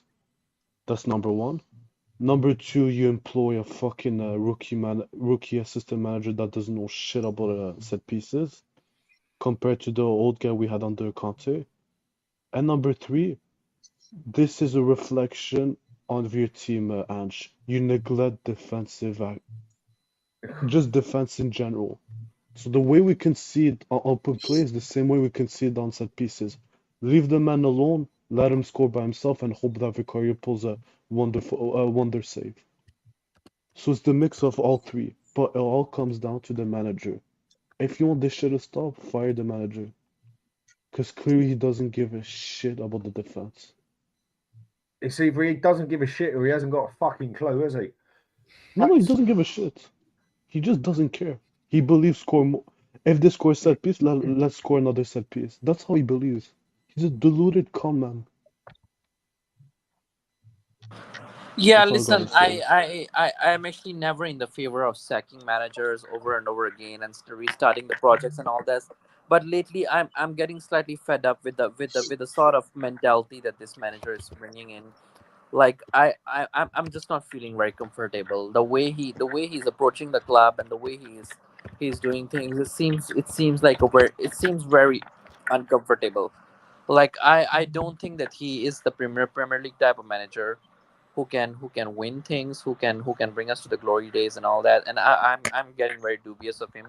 I would give him one more window and see if he has good players and see where he can bring us next window. If he screw us even after the next summer window and the results keep on coming like that, I think Bro, I will be against him. I will be Ange out Elias, fully. Elias, he brought us Timo Werner, Brennan Johnson. Yeah, I get where you're coming, Dietrich, and I totally understand where you are. But I would give him the same amount of time that I gave all the other managers to see where he is. And I'm pretty sure that after the summer window he won't do anything. But I'll just make up my mind till then, so I would be fair to him. Come as Okay. I was fair to the other managers. On that note, I Yeah. got to leave actually because it's like 2:40 a.m. here. So big up, guys. Ouch. Have a good show. Yeah, Have a see good you night's later, sleep, man. mate. See you. Right. Matt, how we doing, mate? Haven't seen you for a long time, fella. What's happening? If you can get your camera right. Yeah, all good, mate. Can you see me? Yeah, unfortunately. Yeah, all good, mate. Yeah, to be honest, Come on nah, then. Hang on a good. sec. Hang on. Give us your opinion on this whole game. From an Arsenal supporter, how do you see this whole game? How do you see it went? Nah, to be honest, you, yeah, to be honest, we blew you at the park, and we didn't deserve 3-0 at the half time. That's for sure. It was a bizarre game to watch. Literally, you had that offside goal.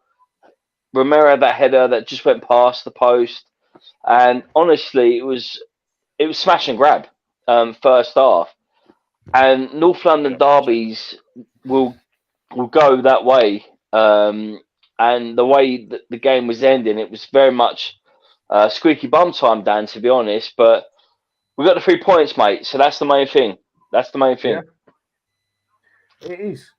I mean, at that first half, I mean, the cock up that Højbjerg made, all right, he headed the ball onto motion, whatever. That one, I can let it go as an accident to an extent, yeah. The other one, and then the one where we're totally caught clean, open on the side again, as we always were. Saka must have loved that. I mean, you couldn't have given him a better present if you tried, really. But the game basically went to plan on your side, didn't it? Sit back, wait up, basically do what you did with City, wasn't it? It only got squeaky bum time at the end because you lot got fucking complacent and your goalkeeper isn't as good as some people think. Well, there is that, Dan. Yeah, I mean, as I say, Raya, it was 3-0 was comfortable, and then he kicks it straight. I mean, what's Romero doing now? I had to put that in my title for this chat, lads. What's Romero doing? Like where he is as a What the defender? fuck? He's up there as Harry Kane and slots it in the bottom corner. I mean, you When can't Son like. should have been there. You think to yourself like, what is going on here? And as soon as that goal went in, it was like it was squeaky bum time. And the penalty, you think to yourself, it just goes back to VAR, Dan, mate. It's like It was a penalty. all right, it was a penalty, mate. Yeah, Rice has just kicked through him. He didn't see him, but ultimately No there's intentions, contact. but it's a penalty. No It's the intentions, but he's kicked through him. You can't knock it. It's a penalty all day long. And as soon as Son stepped up, it was like he's not missing that. Great penalty. And then yeah, squeaky bum time at the end. But ultimately, yeah, Dan, I've listened to your channel a few weeks over the last few weeks, mate. And like you said, with the game that we've been playing, you was worried about the counter attack. We went 3-0 up at half time, but we didn't deserve it.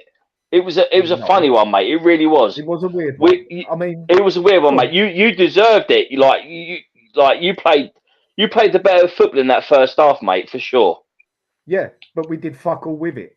That's the problem. This is what everyone, pretty much, I'd say 90% who talks to me on the side here, and 90% who comes on here, it's all good playing the better football, and it's all good like tippy-tappying about and everything. But when you don't do fuck all with it, what's the point? 70% possession. We could have 70% possession against the best team on the planet, but if you don't put it in the back of the fucking net, what does it matter? We did look the better team. We played the better football. But at the end of the day, you lot were clinical and you lot defended well when it mattered. Yeah. Well, this is it, mate. I mean, as I say, Romero, mate, he's an interesting one. And he hit the post with a header in the first half, and then obviously Mickey van der Ven, he went off. Thought he scored and it was offside. It was close. It was tight. There weren't much in it. You know what? That one, that could have gone either way on a different day, couldn't it? I mean, that's the point I want to get to. Once you've said your bit on there, I'm going to ask a couple of people about this, yeah? Yeah, go on, mate. Go on. Was it? No, go on, mate. No, mate, it was close. I mean, you look at Gabriel's arse. His arse was sticking out there, wasn't it, mate? But ultimately, I think they made the right call. It was tight. And we was on the ropes at that point. But from our point of view, we got the 3 points, and I was hoping Forest were going to do us a favour tonight, but they didn't. So hopefully you can do us a favour a couple more games, because you've got City to play as well, haven't you? Yeah, fuck that, mate. I'll say we lay on our back and take it up the arse on that one. But anyway, lads, it's good meeting you all. I'll listen until you boys. Anyway, I'll shut up for a bit. Over to you, lads. Right, Dietrich. Well, no, tell you what. I'll come to Lily White first on this one. Offside. How tight was that? I mean, do you know what? I can't tell now if it's the correct decision. If it's not, to me, it looked like Gabriel's backside was playing him on, but maybe it's an inch that makes a difference. But what I judge it as is VAR's brought in to sort out clear and obvious errors. I don't think that that's clear and obvious enough. I think if his legs it out or there's something that's offside, but it's so small, the margin to offside and onside. I think it should have stood. I'm sure a lot of Arsenal fans probably would look at it the other way, and I'm looking at it with blue and white tinted glasses. But yeah, I think there's a number of things that didn't go our way today. I think the VAR and some of the refereeing, I think a lot of it was our fault, Ange's stubbornness and not being clinical enough. And that's the difference today. You said it earlier, Dan. A lot of possession, a lot of shots. It means nothing if you don't score and if you don't convert that possession into chances. Arsenal did today. They caught us out. We were too predictable. That was the difference. But the offside, I mean, it is so hard to judge now. It's so hard to judge. I don't think it's a clear and obvious error that it's not been given, but I also think it probably should have been, because it's not blatantly, okay, he's offside. It's so 50-50. But Dan and everyone else on the panel, I'm going to have to shoot off. I just wanted to come here, let off some steam, give me thoughts and opinions on the game. Cheers for having me on. And hopefully we step up against bloody Chelsea on Thursday. And if we roll over, I mean, it'd be the most Tottenham thing. Lose today and then turn up like prime Barcelona drinking Red Bull against Man City's pet. But we better not. Fingers crossed we don't. But guys, pleasure coming on, and take care. Take care of yourself, fella. Offside. Yeah. I haven't seen it, so I'm probably the wrong person to ask. I haven't actually looked at it yet. I was at the game, so they didn't show us like a replay, so I haven't seen it. Sorry, but I want to ask Matt something quickly. Go on. You know, in watching the game, did you ever feel like Arsenal got out of first gear? Because I didn't feel like you ever did. Mate, that's I wanted to go easy on Dan, to be honest. Dan, I respect to Dan. I've known him for years. We go way back. And for Dan to start up a channel and be involved in a channel, I've got so much respect for him. No, to be honest with you, I wouldn't say we got our first gear. I think that'd be disrespectful to Tottenham. I think you boys played some good football at times. The difference is we were clinical today. I mean, what was scary from a Spurs point of view was there was a couple of decisions, and I think they made the right call where you could have had a penalty and have a switch. The Kulusevski one you're talking about? No, yeah, the Kulusevski one, and then there was Maddison that went down. And both of them, they weren't penalties. They weren't penalties. No, neither of them were penalties. But neither of them were penalties. But ultimately, Havertz plays an unbelievable switch. And I mean, before the game started, and you look at the lineups, I thought Saka's going to have a field day against Davies all day long. It paid off in that game. To say, did we get our first gear? I'll answer your question, buddy. I think that'd be a bit disrespectful for the Yids, the mighty Yids. You play some good football, and you dominated possession. You dominated possession. But ultimately, yeah, go on, mate. Sorry, go on. This comes from a Spurs fan, by the way, but two of my close mates, or three of my close mates, are Arsenal. So every week, I pretty much watch Tottenham and Arsenal. So I have a lot of knowledge, unfortunately, of you lot as well. So I've watched you in games earlier this season, and I think you played like a hell of a lot better than you played today. I just felt like we made it way too easy for you to score. Like I agree. I agree with that, mate. I agree with that. Like, I watched you guys play Villa, for example, last week. Or the week before, whatever it was, sorry. And like Emery did a proper number on you. He kind of addressed like the weak areas of your team, and then he underrated went to a low block, mid-low block, and then he did what he did. Now, obviously, I don't know how much watch Spurs, but we all expected, unfortunately, that Ange would play with this high line again. And I don't know if you saw the Newcastle game, but like Dan said, it was a repeat of the same thing. Now, hypothetically speaking, if Spurs went in with like a 5 at the back or something, or not a high line, do you think you've got the same sort of success? I don't know, mate. I mean, Mickey van der Ven, I've always rated the guy, and there was a few occasions today. I mean, what I was a bit discouraged in the first sort of 20, 25 minutes was Trossard, Tomiyasu, and Partey. They gave the ball away, and you can look at that and think, yeah, it was sloppy, but then you can look at it at another point and say, it was good play by Tottenham. They put them under pressure. So there's two ways of looking at it. You can very much look at it and say they were poor. Tomiyasu and Trossard stuck out for me. But Mickey van der Ven, he does look a Rolls Royce at the back there. He looks. I mean, I look at Mickey van der Ven, and I think to myself, as much as Gabriel's had a great season, I think to myself, if you had Mickey van der Ven and Saliba at the back, that would be unbelievable. That would be like most teams against those two would have. Mickey van der Ven, fair play. Like and the passion when he scored that goal, and when I see it, and I was like, I think he's got it, and I wasn't sure at the time. He was the passion there, and you can't knock that. As a Spurs fan, as you are, mate, you see when he centre backs, it was a bit scrappy how the goal went in, but ultimately he scored the goal, and the passion of when he ran away and scored the goal, and then to not get the goal, it was like I felt for him a little bit. It was from my point of view as an Arsenal fan, it was great. Laughing, to be honest with you. Yeah, of course. No, I wouldn't say I was laughing, but I was relieved. I was relieved, mate. I was relieved, but ultimately.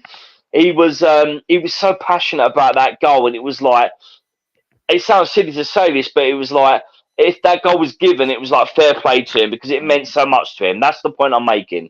Oh yeah. I'm talking more for like a tactical standpoint. That's what I was trying to say. Like if we came with like a low block compared to like the high line, do you think it would have been a difference? Like would it possibly make you not come out? Because I noticed in the first 15 minutes, I think even Partey was playing at centre back for like most of the first 20 minutes.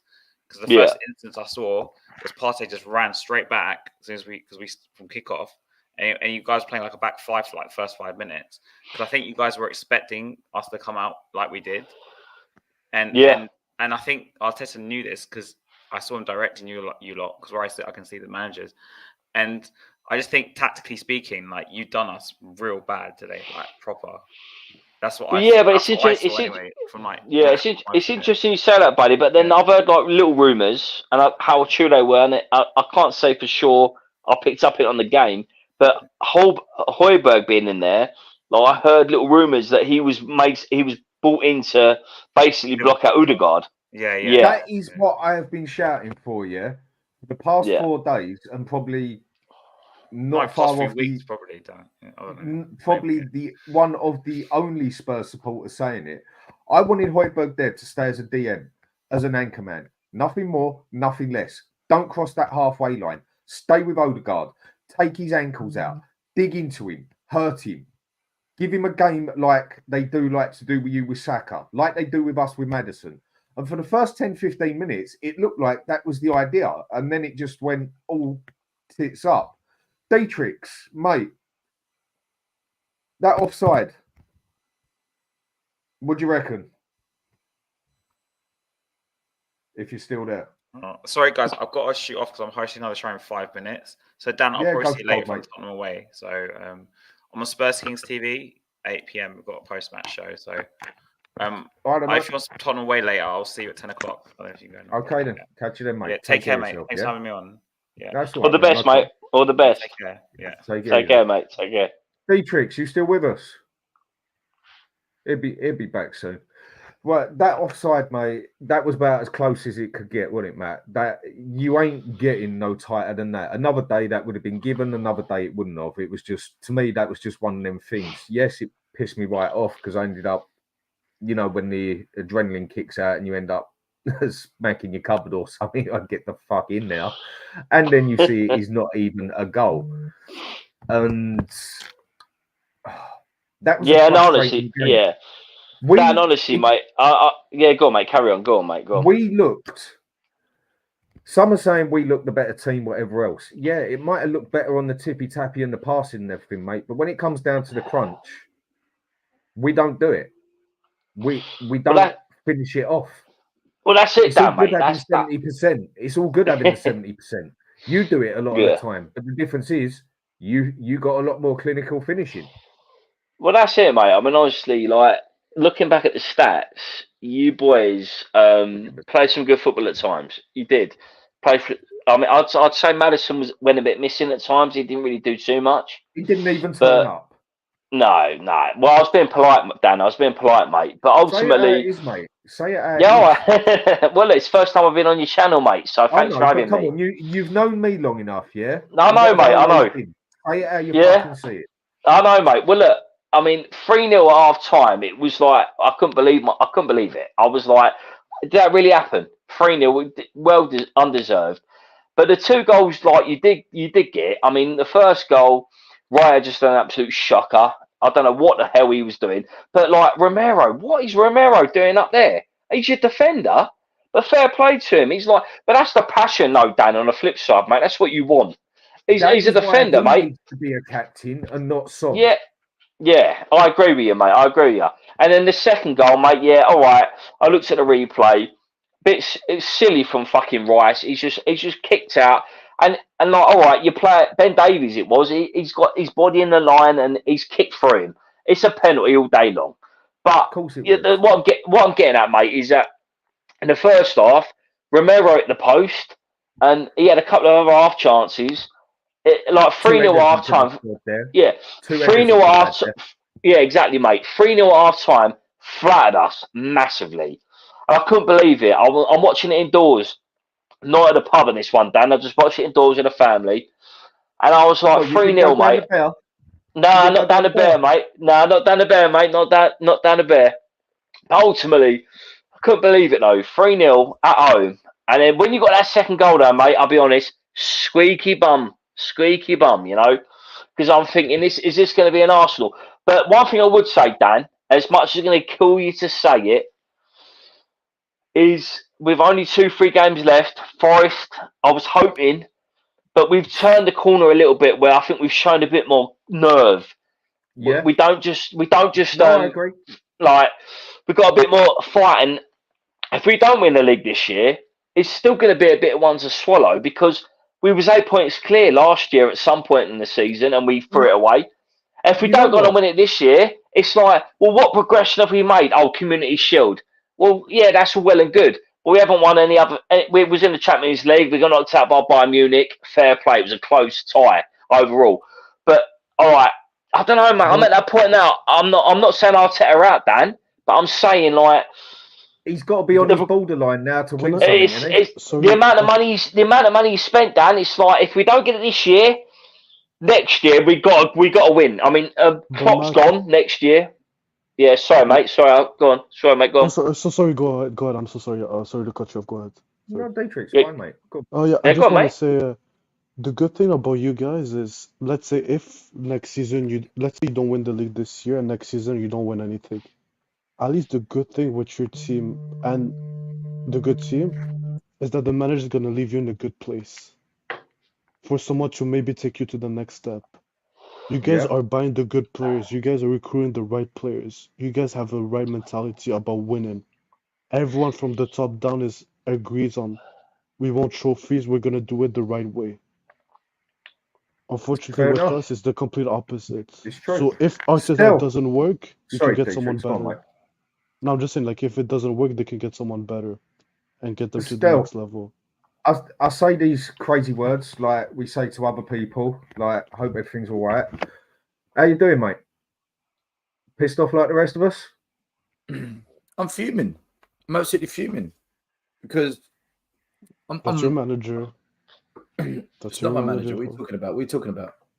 You backed him so many times, so that's your manager. I back every Claim Spurs him. manager. I back every Spurs manager because the managers aren't the problem, Dietrich.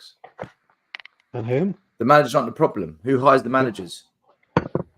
You can't have 17 managers in 24 years and say, yeah, blame another manager, blame another manager. You've got to look deeper and see what is wrong with the club. For a Big Six club, then you need to win trophies at least once every 5, 7, 8, 9 years minimum. We don't do any of that. None of that. The club is broken from top to bottom. But all it needs is a little bit of PR, a little bit of the bigger YouTube channels who have sold their souls to the media, who want to be on Sky Sports and be on Talk Sport, and a couple of other YouTubers who think they're experts, who've never managed, coached, or done any qualifications in football, who sit there banging on about tactics when they haven't got a clue. I've done it. I've got my coaching badges. I developed players for the pro game, right? The reality is this. Today, Arsenal were not good. No one's going to tell me Arsenal were good. They weren't. They weren't a good team today, but we lost. Just like the Champions League final. Liverpool weren't good in the Champions League final, but we lost. And the reason we lose is because there's a lack of quality available for us to make a difference, and because we appoint managers that aren't fit for the job. It's as simple as that. Ange Postecoglou is out of his depth. You can't play this high line. Every Spurs fan said it. Every Arsenal fan said it. You play the high line, you're going to get caught. We got freaking caught. It's not a surprise. We said this was going to happen. But the big YouTube channels, the podcasters, the ones connected to the media, oh yeah, we're going to beat them 2-1. We've got the home advantage. But shut up. Stop it. You're brainwashing fans. You're planting seeds into the fan base's head to make them believe that things have changed, to make them believe we're going in the right direction. This is the same shit I saw in 2019.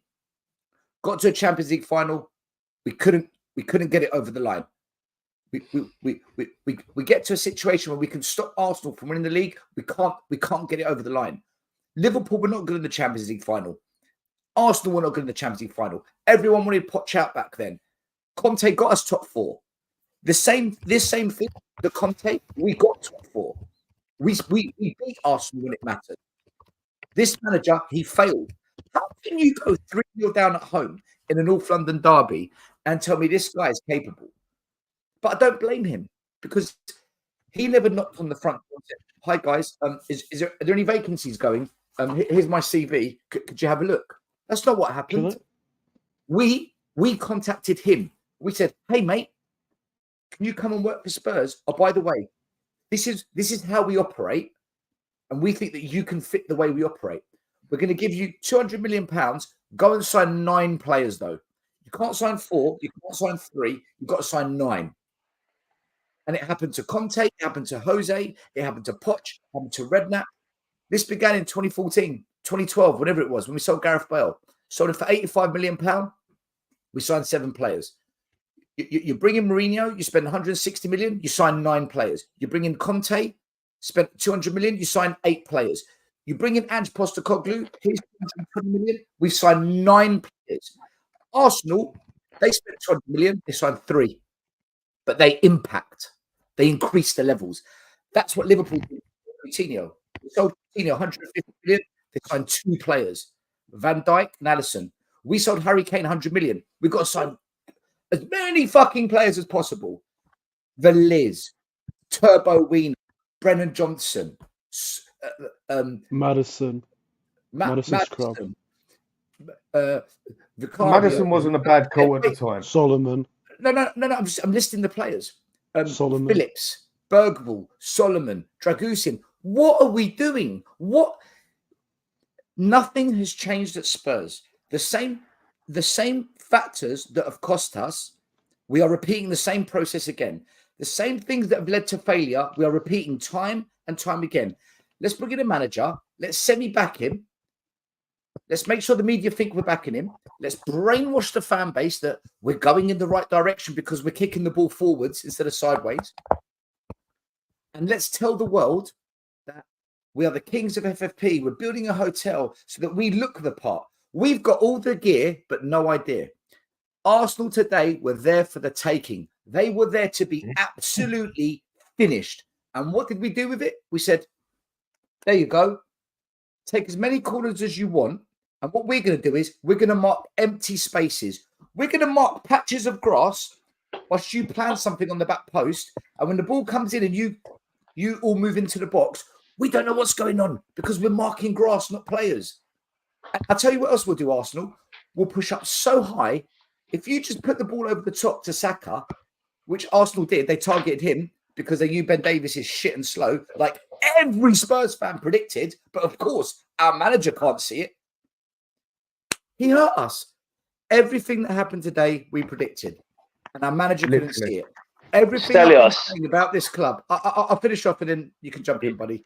Yeah, right? Go on, mate. Yeah, sweet. Everything I've been saying about this club. Daniel Levy doesn't care about silverware. He cares about just about getting top four.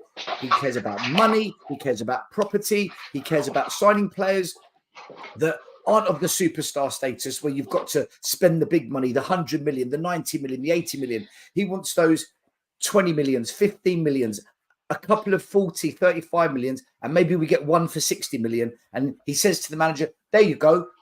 Go and make everyone happy. Mate, what I saw today, I've seen every season for 24 years.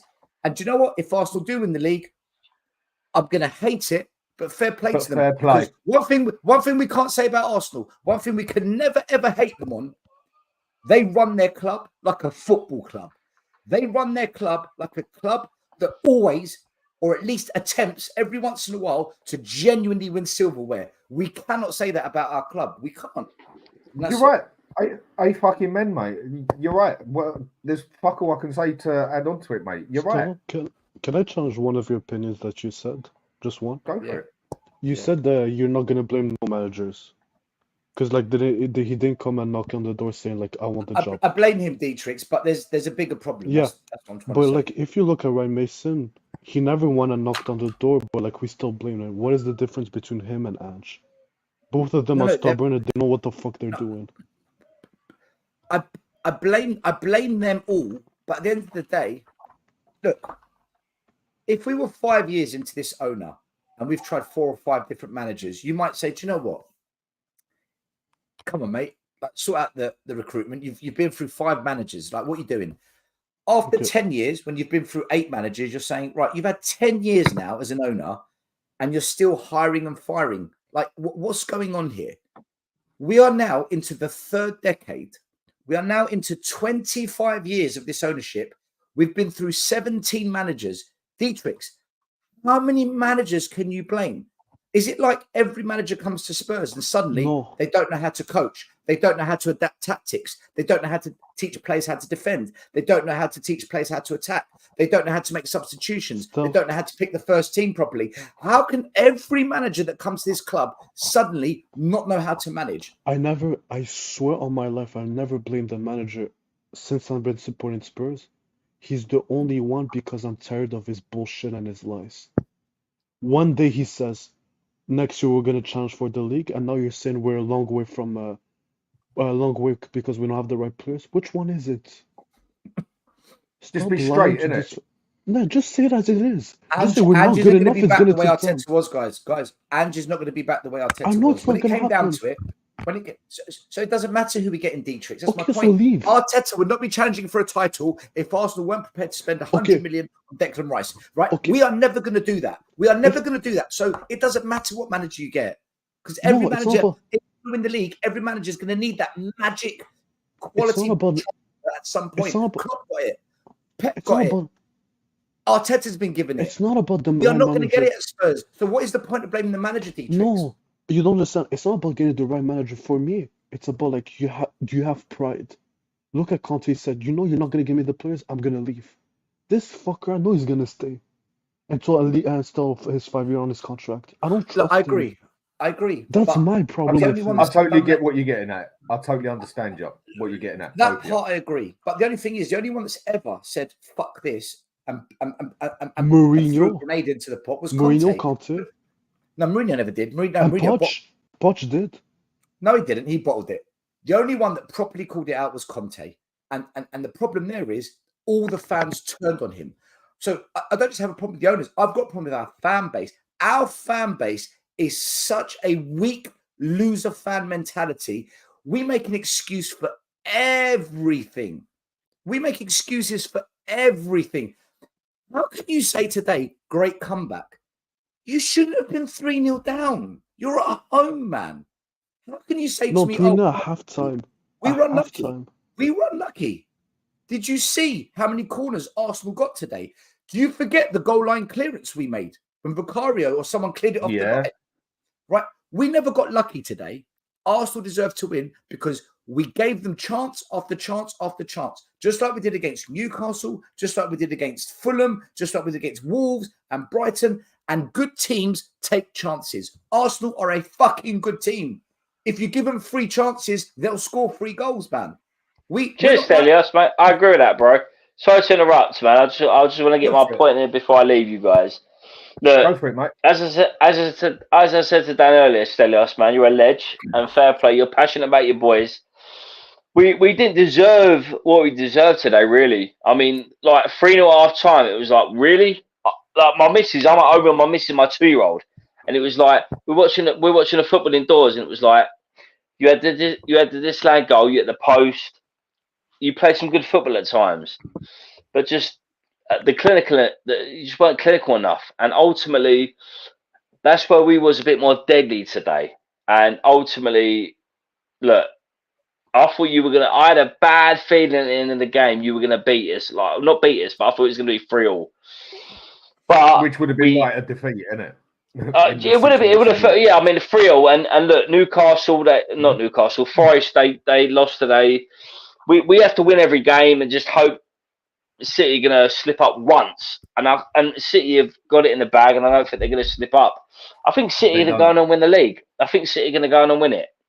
But ultimately, you've got some good players, lads. You have really got some good players. The thing is, we don't have good players. You've got some really good players. You've got some top players. I disagree. But you disagree? Yeah, go on. He'll say his bit in a minute. Go on, Matt. Finish what you're saying. Yeah, I was just going to say, you got some top players, but like I've heard on the cast in the past, Dan, is your manager is very much one tactic. He plays the same way. And we didn't really the thing is, the irony is we didn't really catch you on the break too much today. It was very much an own goal was the first one from a set piece. 2 of our goals are from corners. And then the other goal, yeah, it was a break. But apart from that, you boys play some good football. So before I shoot, you boys, it kills me to say it, you got a lot to look forward to, basically. You got some good players. But whether they actually do anything, mate, or not, with what we get, is a total different story. We're not winning anything with Brennan Johnson, Richarlison, and Timo Werner. We're winning nothing with these players. None of them. Look, yeah, they're not good. I was trying to remember positive, bro. That's all. I was trying to remember positive. No, look, you're on the wrong channel to do that with, mate. Matt, we're the toxic lot, mate. We're the toxic ones. That's it, yeah. You know? Come on, attacker. All right, lads. Well, thanks for having me, Dan, anyway, but I'm going to shoot. I love you, mate. Matt, what I need you to do is on Facebook, leave me your number on there, and I'll contact you after, and I'll set up something else. Yeah. Yeah. What we need him to do is to lose to Man United. Well, no. What I need you to do is to beat Man City in a couple of games. That could be the game that we probably will, mate. I hope so, bro. I hope so. Anyway, all the best. Love ya. All the best, yeah? It's you're right on what you were saying. Arsenal weren't even on form today, and at times we did look the better team. But it's all good looking the better team, just because you've got the fucking ball, and when you don't do nothing with it, it's where are we going to go from there, mate? I thought this manager would try something different today. I thought he would have a little trick up his sleeve. If there was ever a game to do it, now was the time to do it. And he did nothing. I swear to God, brother, when I woke up... Is my mic working well? Is it okay? It's a bit fuzzy, but it's all right. Sorry. Is it better now? That's fine, man. Yeah, that's fine, mate. That's fine. Yeah. I swear, when I woke up and I saw the lineup, I saw Højbjerg instead of Basuma, I actually thought he's going to put a number 6. Like, Højbjerg is just going to protect and just man-mark Odegaard the whole game. But it was the complete opposite. That's what I wanted him to do the whole time. That's what I thought he did as well. But of course, it was the opposite. Yeah. Right. So, before I come to an end on this, so we can all have a cup of tea, cup of coffee, whatever's needed before we go to the next one with your one still. Thomas. Right. Dan, question for the panel. Why does it feel like our defensive strategy is hoping Van der Ven catches the attackers? It's because it is, mate. Simple as that. I don't think I even have to ask you two, do I? That is it. I don't think this man knows what the word defense actually means. Let me tell you what our defensive strategy is, Thomas. Go for it. The goal that was given offside was scored by a centre back. The goal that we scored was scored by a centre back, and the penalty that we won was won by a centre back. Our defense is the fucking attack. That's the strategy. It is, isn't it? That is basically that. It is basically that. Hold on. His attitude is, the way I look on it, is an old school attitude of, what was his name? Was it Kevin Keegan at Newcastle when they nearly done Man U until he totally folded because Fergie got right up his head? Yeah. When he was playing, you score 4, we score 3. You score 3, we score 4. Like Klopp did it at the start. You score 3, we score 4. But the difference was they had the players to do that. We ain't got the players to do that. We ain't got the quality to do that. We might have the quality to hold on to the ball and piss ball about with it, but that's all about we got the quality to do. This manager has got 6 months for me. I'm going to stick by it.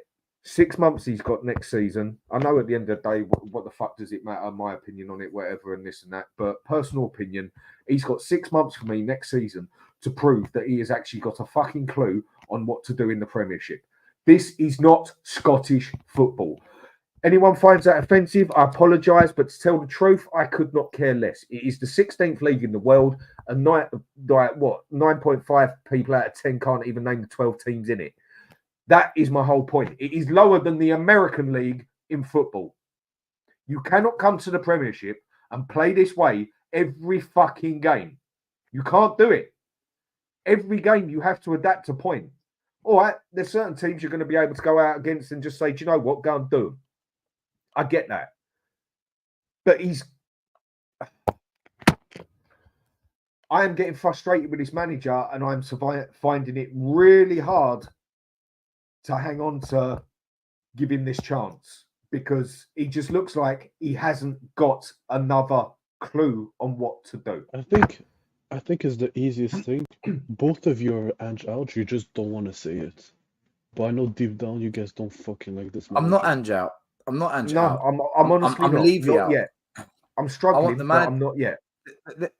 Whoever comes in will fail. It doesn't matter who the manager is. We can. Dude, we had Mourinho, Conte. We sacked one before a cup final. The other one got top 4 with a shit team, and then we gave him players like Clement Longley, Fraser Foster. Right? We didn't back him. So now we bring in an average manager. Let's be honest, he's an average manager, and we're not backing him either. So if you've got a top manager and you don't back him and you fail, what's going to happen if you have an average manager and you don't back him? You're going to fail even more. Today's game, never in a million years, is Conte going 3-0 down to fucking Arsenal at home. Never in a million years is that happening. Never. Even Nuno, it didn't happen. That's the difference. Even Nuno would never let that happen when we had him. At halftime, lose 3-0. Lost 3-0 every week. Yeah, but he didn't lose at halftime 3-0. This Listen, prick did it. That 4-1 loss to Chelsea was the red flag. The way we lost that was the red flag. And then to go 4-0 down at Brighton. Then to lose to Wolverhampton twice. Are you telling me Gary O'Neill is a better manager than Ange? Are you telling me he's at a better club? Are you telling me Gary O'Neill has got better players at Wolves than Spurs, that they beat us twice? Are you telling me 4-0 at Newcastle when all their best players are missing except for the 3 attackers? Their goalie was missing, their centre-backs were missing, their wing-backs were missing. Mate, this isn't one of those, oh, but do you remember when Klopp struggled in his first season? Do you remember when Arteta struggled in their first season? Trust the process. It's not one of those. That's the excuse that's being given. That is what is being told to us so that we sign up for another 2 years. If you cannot adapt when you know what the opposition is going to do to you, how are you ever going to be successful in this league, man? No. Can I give you a fun fact? Did you know we only won 1 game in London? And that was Fulham at home. We lost everything and drew twice. I mean, the main thing I keep hearing off a lot of people is, yeah, but at the start of the season, we won this. At the start of the season, we did that. At the start, yes, because at the start of the season, no one knew what to expect. And there really wasn't any pressure. There never really is at the start of the season. Even on a derby, whatever, there's still that pressure, but not like it was today. Today, we could have ended them. They was there for the taking today. They was not on form. And it took a fuck up from their goalkeeper and a penalty to get a goal. That just about says it all for me. I mean, Maddison, what that clown is up to at the moment, and I've screamed for him at Spurs for about 2 years. He is a quality player when he gets his shit together. He's not a quality player. When he gets his shit together, he knows where to put that ball. Quality. Maybe it's the wrong word, mate. No, he has talent, but he's not a quality player. Quality player means you have to be a consistent performer like Declan Rice. Fair enough. No, fair enough. Fair he's enough. like wrong no, do you know the perfect example? He's like Ndombele. All the talent in the world, but cannot find a way to be fucking consistent. And that's his problem. Because that's what makes a world-class player. Exactly. Or a quality player. Consistency. Exactly. Yeah, okay. Man, I'll step back from that one. Yeah, I said it wrong. You're right. 100%. Any last 2 things you two got to say? Stella. Yeah, I had a question for you, Stella. Did anyone scream Ange out at the stadium? Because I couldn't hear. No, they clapped the team off the pitch. They clapped him off. They got a standing ovation. I walked out. I'm like, because I heard this is why we don't like win nothing. because on the telly I can hear the away fans, but like the home fans I cannot hear shit. Except after the 20-minute, not after the 15-minute one. They put the music up really, really loud at the end. That's what they do. To drown out the away fans. Because the away fans were partying. Listen, all I'm going to say is this. Stop listening to the YouTube channels that are connected to the media. Stop listening to the podcasters that are connected to the media. Stop listening to journalists with YouTube channels and podcasts. And stop listening to channels that are pretending to be experts because they want to be liked by the media. These people are filling you up with excuses and they're sucking you in to what the club wants you to believe. I'm not saying to you to listen to me, and I'm not telling you to do what I say. All I'm saying is this. Listen to everyone and then apply your own critical, independent thinking, and then you'll figure out what's what. Because unfortunately, most people that I listen to, they copy what they heard off another channel, or they copy what they read off Twitter, or they copy what some journalist said, or they copy what some YouTube channel said because they get journalists and they get people that dance on ice on their channel, right?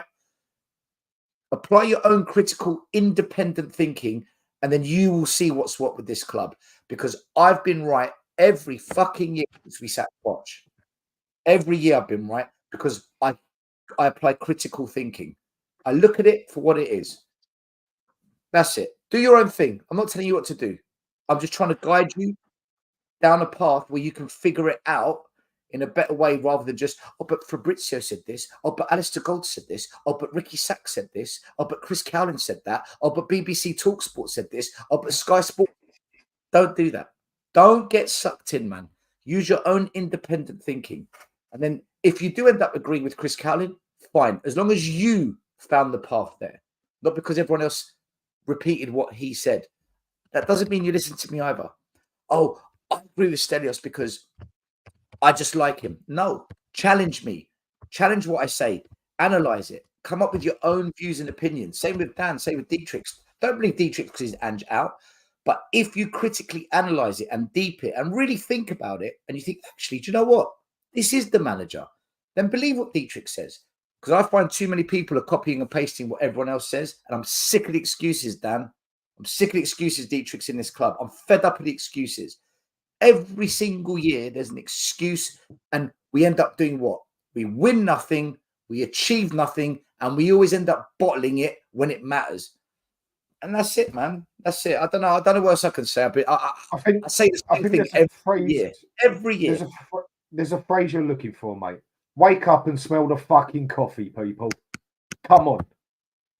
Dietrich, last words, mate. Before we have a bit of fun tonight. Brace yourself against Chelsea away. Poch is going to give us one hell of a field day. So, honestly, at this point in time, I really don't give a fuck what we do. I could not give a shit, mate. I don't care about the results. I really don't care about even if we will go in Europe, because I know this manager is a fraud and a con man. Honestly, at this point, bro, I know things will never change, so I really don't give a fuck anymore. For me, I just watch Spurs because I have nothing better to do on my weekends. But at this point, people, if you don't want to raise your standards, then I really don't give a. Then you're a lost cause. That's it. Fair play. Right, everybody. Thanks for watching. It's been a ride, that's for sure. Sorry if I've been a bit up and down, pissed off, like I should be as a Spurs supporter. Not walking off the fucking pitch, clapping because my team got a penalty and a goal given to us. But at the end of the day, mates, whatever turns you on, each your own at the end of the day. Thanks for watching, everyone. It is appreciated. I don't ask it during whatever, but give us a quick like and subscribe. Always does us a favour. Everyone, enjoy the rest of your night. Stel, I need to speak to you after quickly, mate. Okay, people, take it easy.